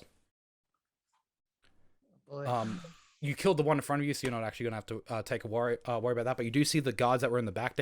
You see some of them now seeing Furio dash over to there. They try to converge on the temple. So you can see about 4 of these 10 kind of going towards the temple door to try and get there. They're not going to get there before Furio does, but they're starting to converge on them. And you see the rest of these 6 going up to the front lines. One of them can reach you because I said he was 30 feet away. So you are going to take 1 spear attack. Okay. But they seem to also like they're moving in a bit of formation now as well. So they seem to be a bit organized. That is a 22 to hit. I don't think your Ooh. 11 AC is going to put up. That is another Oh, 5 fair. piercing Ooh, damage. Oh, Yeesh. ouch. As another spear, as you're taking quite the beating here. This does not seem Yeah. to be the place for a frontline warlock. No, it does not. Ugh. Hildark, you've fallen off the wall. You are angry, I imagine. Absolutely. Hilda, well, first of all, she gets up. Yep, that's half your movement. Yeah. And then she wants to make whatever distance she can to start. How far do you reckon can I get? You'd be able to get to the guy that. Do you want to get to the gate, or do you want to get to the guy that's come down the stairs again, after you? Do you think the guy who's come down the stairs is closest? He's definitely anything- closest. Okay. And well, you're kind I of wanna like, and you're also in the corner, so like you can see that Carmelo Furio is running towards this temple door, and he seems to be in a bit of situation, but you don't think he can get there straight away. So Yeah. All right. Well, I'll take out this guy because he's still a problem. Alrighty. I'm gonna grab my great axe this time. I'm getting serious. Nice. Alrighty. Hey. Now we're getting serious. You pull up your great axe. You move up That- to him. 15 to hit. Let me Okay, also ask: 15. are you raging? No, not yet. Not yet. No rage. Okay. roll Wow. me That Ballsy. great axe. I fell down. I feel stupid. I don't feel enraged yet. I feel silly. Yeah, click on the An great axe. embarrassed Damage thing, rage, would like, you? damn it. Yes. It's like, dang it. 10 10 slashing damage. As you, Let's hurt this guy. how do you do the swing? Are you kind of like going for like a chop across down? How's this Yeah, looking? from his arms, kind of just like a you should have stayed put situation. As It's you like, come down, sit! as you come down with this great axe, you see him puts up his scimitar to block it, but the force that's coming down just doesn't stop it. It brings his scimitar down, and with the axe, it pushes it into his chest. You see it goes to about his right rib before you pull your axe out, and he kind of like the arm kind of flops over as he falls down. He is dead. Oh god. She's proud of this. And she's ugh. And then she tries to make her way to Camilla. All right. You've got another about 10 feet of movement as you keep going. Alora, it is now your turn. Okay. So I've got a guy who I'm in combat with, correct? And how far away am I from the church? You'd still be about, I suppose, be 80 feet because it's 100 feet from the gate, and you're just a bit in. So you'd be about 80 feet from the door. Okay. And who's around the church? How many baddies in that direction? Around the church specifically, you got the two scimitar dudes who are about halfway at the moment, and you can see about a converging of 4 just of these normal guards trying to catch up to Furio. You'd imagine, in terms of 30 feet movement ranges, they'll probably get there in one more 30-foot movement range. Okay. Is there any cover near me where I could? There is a scattering of buildings. You've got the ranch, like the little pasture to your side. So you can actually like kind of go over there and take cover behind one of these like water troughs or something like that. So there is a bit of cover there if you want to take place, or you could go up to one of the walls of one of these buildings. You can move your way a bit up closer. So keep in mind you do have this guy right in front of you as well, who is ready to react. He sure is. Listen, I'm gonna do some nonsense. I'm going to use minor illusion, and I'm going to make the sound of an anguished scream from towards the church in the closest approximation of the priest's voice as I can manage. Oh, absolutely. Do you have to do roll me a deception? Actually, I don't think minor illusion doesn't have a specific roll, but roll me a deception. Oh, I'm good at that. Excellent.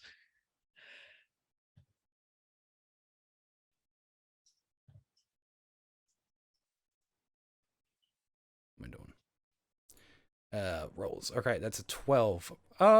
Since you did, it's just a scream, right? Yeah, anguish scream. That is quite universal, isn't it? So let's just give ourselves a nice wisdom check on everybody here. What does your spell save DC? 15. 15.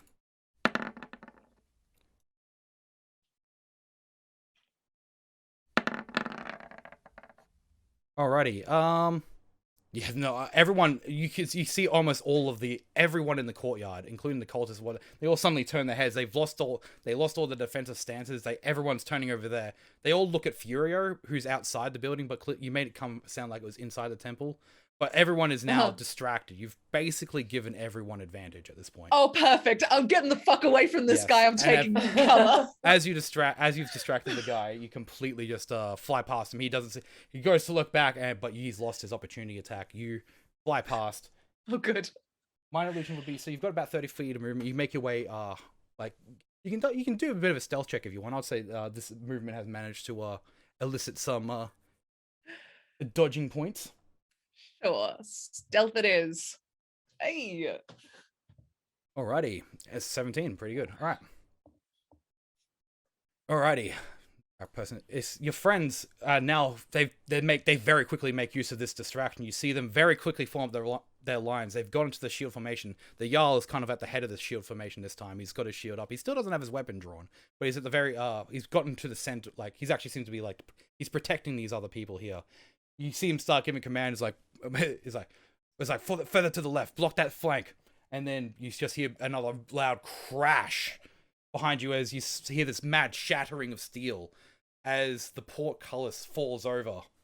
Drokus has straight up broken the portcullis. The thing is open, and through all this ruckus, you can see your friends, the rest of your friends, start pouring in as you've got your reinforcements, and they very quickly get into a shield wall formation, and they start you can see them start pushing back all the guards to get put them out your harm's way. And it's at that point you hear the Jarl's like, "Go to the church, take care of that one."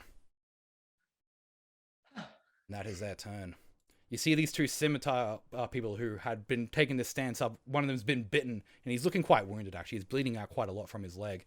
He turns around, and he's going to start. He's going to make it. He's going. You can see he's kind of going for a bit of range, and starts moving over towards Furio. But because of this bad bite, he's limping his way, and he can't actually reach him in time because he dashed over. So and his dash is now 30 feet because you limped him. The other one, however, basically starts charging towards the formation that has now been formed. He's lost track of Alora, but then as he goes past one of the buildings out of the corner of your eye, he sees Hildark as he turns his head over there and now has the attention of that.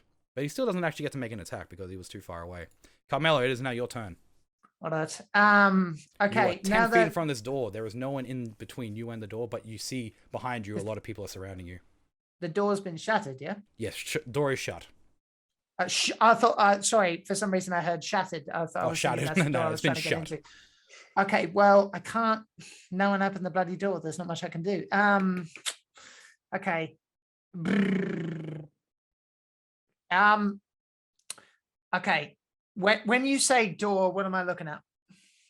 It's a large double door that's especially for you, it's quite tall. It seems to be, you'd think that it's meant to fit a normal person, but it seems to be easily able to fit someone even the size of Hildark or even a bit larger than that. It's a very okay. All right. big door. For some reason, I'm thinking like a big military, No, this is more of like a castle gate. Okay, it's can more I of just push through it? a big fancy door. I mean, you can try, walk up to it and push. Yeah, I mean that Right, that seems to make. Give me an athletics most check. sense. And before you All actually right. roll it, as you start pushing, the door opens fine. You don't have to roll in athletics. The door is still unlocked. For some reason, I was picturing something a lot more elaborate. Otherwise, I would have just kept going. Okay. Pushing open the door. What do I see? It's what you hear first. Well, I guess you probably see it. It's but you hear a quick Davrak, and then you see one of the a scimitar kind of slice over to where your hand is. I'm gonna need you to make tell me your AC. As you got 15. 15. Oh, keep looking at the wrong one. 15. Unfortunately, you get hit by this as you've pushed it open. This scimitar's come down and cut your hand for a 3 points of slashing damage. What was the roll out of interest? 16. 16. I will use my reaction for feral reflexes and get out of the way. Oh, very good. I was So that adds +2 to the other class. that small bit of warning that is you've quickly pulled your hand away. You see the scimitar go in and kind of cuts the door a bit. The door starts swinging open by itself. Yeah. And then at that point, you see the other door fly open as you see 2 more of these dudes with scimitars kind of standing behind her. They're trying to prepare an ambush. You do not see the guy with the with that used to have a red cape before it got completely burned off. I don't see him. You don't see him, but it's because you're in a bit of more of a hallway. It kind of opens up further. You'd imagine he's in that kind of area.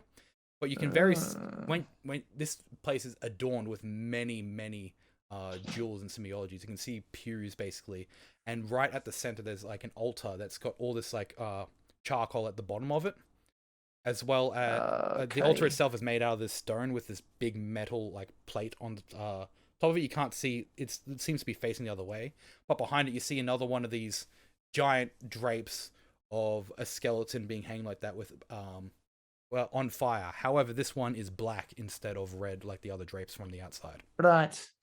And this priest guy isn't on the altar or anything like that. No, It's he's just not on the elsewhere. altar. He's just you'd imagine he's in there somewhere. You didn't see him leave, but because you've got a very tunnel vision. You can see like down the hallway, but you'd imagine like it expands out to the side, so he might be hiding Okay. around the walls. And you said there were 3 people basically directly in front of me. 2 people. 2. Two of these scimitar wielding people that were outside. Okay. I'm going to basically shout for whoever wants to come forward here, and I guess I'm just going to clear the is it? I'm taking basically no damage, so who fucking cares? So I'm just gonna take the opportunity attacks. Fuck it. I'll run through with you. Yeah. See if I can shield. I'm just gonna move forward. Oh, absolutely. All right. Opportunity attacks. That will be 2 scimitars. As you fly past both of them, they take a nice good cut at you, and they both miss. They seem to be like ready for you to kind of like carefully attack you, but as you just kind of shoot past, they almost like take it by surprise. Like, yeah. by the time they've got their slash out, you are already past them. As you're now further into it, into this room, you can see like off to one side, it's got all this marble floor. By the way, that's like it basically is swapping of red and white tiles. Mm-hmm. In one corner, you can see some like booths over there. You're not too sure what's they don't seem to be hidden, but it's like a little off to the side.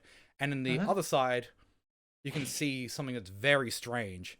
You see this giant like red barrier that, if it reminds you of anything, it reminds you of the Maelstrom when you were approaching that in the boat. But it seems to be like this big red barrier that's covering a small little room. And in that room, you can see like through this red like shade, that's where this dude that was wearing the red robes is standing. He's not wearing red robes anymore, so you just see this burnt man in there. Okay, how far away is he? It wouldn't be that far. It'd be like 20 feet, maybe, not 15. Okay. Well, so you said basically to get to the door would have been 10 feet. 10 feet. And then he would have used his movement another 30. So you tell me how much further I've got to go. So you'd have about 15 feet more to get there, which would be a dash action at this point. But yes. So he would have just used his movement. So he'll use his action to dash. That's fine. Yep. So I'll use my bonus action to get him to dash. And let's get impersonal with this motherfucker. All right. And I can't. Under the circumstances, I think all I can do is a battle axe attack on this in this circumstance. I mean, so that's what I'm going to do. Are you doing a battle axe attack against him or against this like wall, or do you just charge into this like this red field thing that's kind of covering him? Well, if I have to go through it to get, you'd have to get through it to get go through it. Then that's what I would do. Yeah. All right. Well, make me an attack action. Sorry, I just needed to confirm. But yeah, make an attack action against this field. It's not. It's a. For some reason, I thought it was like a curtain. I've got to attack the field. It's like once you get closer, you can see like the swirling energy, like that reminds you of the Maelstrom when you were approaching it on the boat. Right. It's very otherworld. You've never seen anything like it. Sorry, I should have put a bit more description into it. It looks complete. Okay. It looks very alien now. Okay. Well, I'm in for a penny, I guess. Fuck it. Okay, 24. Roll me some 24. damage. Yeah. 6 points of slashing damage. As you go in, you very precisely go against this inanimate object. But as the axe touches it, just as hard as you hit it, it pushes back with that amount of force. You almost drop the axe out of your hand as you go in with that strike. It completely repels it. I can't get through to this guy. It seems to be the case. Some magic people, maybe that'd be great. And I'll stand there impotently. Actually, give me. No, I'll just say you guys heard that. He's got a loud voice, or she's got a loud voice, I should say. If nothing else, I'll make fucking Furio roll. They know where I'm going. I mean, everyone saw you run in there, so yeah. All right, you see all these people with crossbows are taking shots, but you don't have to worry about it anymore. This defensive line has been formed. Your friends seem to be taking all these arrow shots. Allura, you're nowhere to be seen. Hildark, you're off to the side, but it only seems to be this one person that's kind of that was in your way. But now it's just the cultist is kind of standing in between you and the door, and he's got another. He looks like he's about to go for you, but everyone else seems to be distracted fighting your friends who have now got the nice. They've basically got the shield wall going on, and it's taking up the attention of everyone. They're starting to push like into it, and everyone's like kind of fall back. It's now it looks a lot more like synchronized fighting. People are actually they're doing what the Vikings do best, is like a nice shield wall. They're doing a defensive line forward. Everyone seems to be focused on that. You've got pretty much free reign, but before you do, you hear aloud like, "Thor is with us!" As you see the Jarl's hammer kind of like appearing above this shield wall, and a nice big like pulse goes through the ground. And now you all have Strider, which for all intents and purposes will double your speed. Hey, fuck yeah. And on that note, it's your turn. Everyone except this one Hildark. Sorry, I should specify. Yeah. Hildark, it is your turn, and there's just one cultist standing in the way. He's got these scimitars out. You could probably walk around him if you wanted to as well. I kind of wanted to dash after Carmelo. Absolutely. You've got 120 feet of movement right now if you dash, so you not only can you dash after him, you can get into that temple and be next to him. Yeah, You by the did way, say you've got... magic, please, and I do not have any magic, so I'm gonna rock up So that's anyway. maybe muscle Yeah. combined. Yeah. with- Listen, as you burst into you get this whole scenery of this place as well as you walk in, and you can see these two cultists that are now they're looking the other way, and you can see Furio's tail like kind of off the side of this little hallway. These two seem a bit distracted, and they don't notice you charging in because you came in very fast. But you still got 20 feet of movement and a bonus action. Unfortunately, you do not have an attack action. That's all good. Fuck, what are my bonus actions at? I will just my bonus action is to rage. I mean, you don't have Feeling to use a bonus inspired? action. Yeah. Sorry, what'd you say, Camilla? Are you feeling inspired to rage at this point? No, I mean, like, not that. I mean, I did just kill a guy. Maybe that would trigger it for her. Smell of blood. Yeah. It's getting a little scary. Fuck it, she rages. Sure. Alright. I've never Rage. raged before as barbarian. It's exciting. Ooh, the first ever rage. Alora, not only are you off to the side, hidden from everyone else, you can see everyone getting distracted by the new formation, but you've got double speed, and you're about 60 feet from the temple entrance, so you can actually get into the temple entrance. You just saw Hildark zoom across, completely avoiding the cultist that was trying to get in his way, and he's now like looking back and is like, you can see like he's about to start running back towards the temple because he's realized he's just messed up. But you are 60 feet from the temple door, so you can also get there quite easily. All right, I'm getting to the temple. That's what I'm doing. All right, Go into the temple, as you enter the temple, gonna stop a cold. you see Hildark there. Just she's now got the great axe in hand. You start. Does Hildark make any kind of like rage noise? Yeah, let's say that she's got like a little steamier, a little sweatier, and she's kind of like heaving. So, yeah. You see this, Definitely. and then you also see that Furio's tail kind of like lashing around the background. You can imagine Carmel's in here, and these two distracted people looking over that way. What do? You still got your action. All right, where's this priest? behind the redwood. All right, It didn't like me hitting it. well, I'm gonna try and get it open with Mage Hand. See if that has any. You can't kind of actually see it effect. from where you Tickle are. it. You've just opened. Oh, I can't. You've gotten the door. You've hit the board. He's ducked behind the board, but you would need to move like another 20 feet into the temple to about maybe like 15 around the corner to actually see what he's talking about. At the moment, you just sound like he got stopped by a board. Okay, well, I'm gonna use my extra bit of action to dash over there, so we're at the same absolutely. spot. You also swing past these two distracted people who've used their opportunity attack, so they can't do it again. Too slow. Yeah, so suddenly there's just 3 people in there, and they are just way confused. You're real bad at your job, guys. You don't have your attack action anymore, but you That's now can okay. see what he's talking about this red sort of like veil that's blocking this guy. You can see he doesn't seem to be reacting to you. He's clearly doing something on like a table in there, which also in the room itself there seems to be books and scrolls and a bunch of other like gems and weird stuff in there. Strange. Do you do anything with your bonus action? I don't think there's anything useful that I can do, so nope, I don't.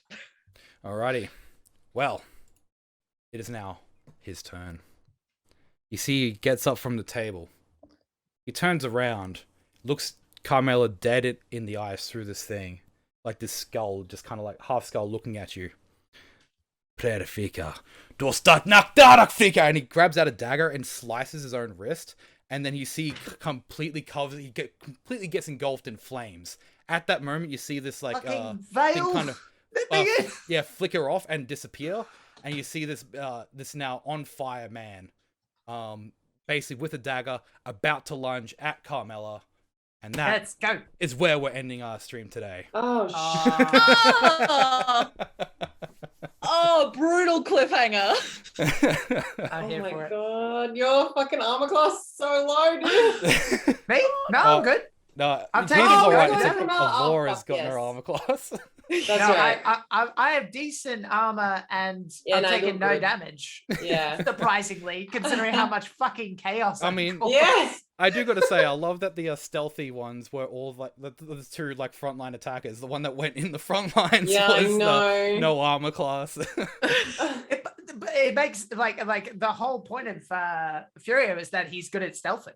In fact, well, I'm not going to give anything away. Oh, You'll wow. see next time. You'll see next time. Next Okay. time. But yes, thank you all so much for joining me. Thank you all for playing. I hope you enjoyed it. At least a fair bit. We'll finish this story in the next week because this is not a one shot. We actually get to do No. a full campaign here. Then there's many Yes. stories to be told. Let me tell you. Quite excited for this. This is Oh. this is a real Conan vibe. I'm here for it. Yeah. Yes, Yeah. it was an interesting. I love how you guys played this as well. It was a bit different to when I did this little episode as a one shot. As they took it a bit more directly, but I love to put it in a very polite way. But no, it's I absolutely love it. This whole other angle, not going in and just like, all right, we're bloodthirsty. Who gives a shit? No, actually taking this angle and actually showing that you aren't like that was a really good thing. Unfortunately for you, something else seems to be up, but that is something that you'll have to learn in the next session. But that just leaves me to thank all of you for coming today, and I will go through the players again. You can give a bit of a shout out where to find more of your content and stuff like that, because, well, I mean, you guys are great, so you absolutely need to get some more out there. And we'll just do the exact same list as before because we're in a nice, good straight line here. Hang on, I keep pointing the wrong way. I keep forgetting my camera's over there, but it's like, and we go straight to Carmela. Thank you so much for playing. No worries. Thank you for having me. I had a blast. So if you want to find me on socials, you can find me on Jack O'Brien VO on Twitter and Instagram. I don't post often because I am a sensitive little boy and I have feelings that they get hurt. But yeah, you can find me there if you need to get in contact. You can also hire me for any of your D&D needs for birthdays. Just the other day, I did a wonderful birthday game at Fortress despite the noise. It was lovely. And I've got a Bucks party on the 13th, which is super weird, but I'm rolling with it. Yeah, you can hire me for that and more, which is pretty cool at dungeonmasterforhire.com.au. And you should also go and bug my girlfriend with love because she made the lovely Carmela art, which you might be able to see here. I don't know. Oh, hang on. I can bring that up. There you go, magic. You can find her at Volpe Officiale, VULPE OFFICIALE. And yeah, thank you for having me, Doom and Roll for Damage. I had a great time. I'm glad that you did. And next to him is Lydia, who played Hildark. Thank you so much for coming. Hello. Thanks for having me, guys. The Hildark is, I'm learning to, she's going to open up. She'll open up a bit more. I'm excited for that. But no, that was really fun. I have my own channel. I'm a gamer. It's currently streaming the latest Horizon Zero Dawn sequel, Horizon Forbidden West. That's on my channel. You can head over there. But I'm also part of Split the Party, which is a Dungeons and Dragons channel. And we make lots of fun, hilarious, inappropriate Dungeons and Dragons content. Sounds worse than it is, but it's really harmless. And yeah, guys, I'm an actor and video editor. That's my thing. But yeah, I'll check the chat. Check my link in the chat. If y'all want. Yes, unfortunately, we don't have the links for anybody either, which is That's nor so do we have good. that here. That's so good. So apologies about that, but yes, nothing. Hill Duck is great. I feel bad about some of those bad rolls, but I mean the dice do. What Oh the dice yeah, do. that's funny. That makes her character. Yeah, She's it's clumsy like- now. It's She's a amazing how fucking like the tank. bad rolls can make a character. So- Yeah, I like hopefully, it. but hopefully you do get a bit more better luck in the It future would be pretty sessions. scary if she succeeded on all of these like Oh yeah, violent moves. She'd be like terrifying. I'd have to make her maybe a little evil. it's like She's Falcon kicking off winning. a wall. Yeah, What does that make me? yeah. I mean, what does that make Furier? What does that make the Lizard Man? Who knows where he is? Mm. Anyway, Alora, that called you Alora, and of course that's the last person on. Last but not least, absolutely fantastic, well played. You just Alora in my mind now is absolutely well done. But yes, give a bit of a plug about your stuff and all the amazing stuff you do. Sure. Hi, my name is Rachel Foucault, not Alora. You can find me on Twitter, Instagram, and TikTok at Rachel Foucault because that handle is always free. I'm a writer, actor, creative trash at large, and you can find the book that I wrote, The Rings of Mars, here on the internet. So check it out if you like sci-fi, adventure, sort of spy thriller vibes, but in space. I Check am it out. It's fun. Googling that immediately after this. Do it. Absolutely. Just a heads up. Oh, Good. and then I suppose that just leaves me to thank chat. You guys for hanging out today. I'm sorry I didn't interact much with chat. I get a bit distracted. I'm mostly doing the tech as well. So I got a bit distracted. So I unfortunately didn't interact much with you. But thank you so much for being here. You make it all possible. Hang on, I should probably say who I am. I'm the TheDoomDonkey. Hi. I stream occasionally. It's been known to happen. I do a lot of RTS games. But I suppose for now you can find me here every week as I DM the rest of this 6-week campaign, which is pretty damn Yay. exciting. But thank you all so much for joining us. That is it for us tonight. Boy, I can't even speak anymore. That's so But good. yes, farewell. I mean, Thanks, Goodbye. guys. thank you very See you much. next Bye, week. guys. Thank you.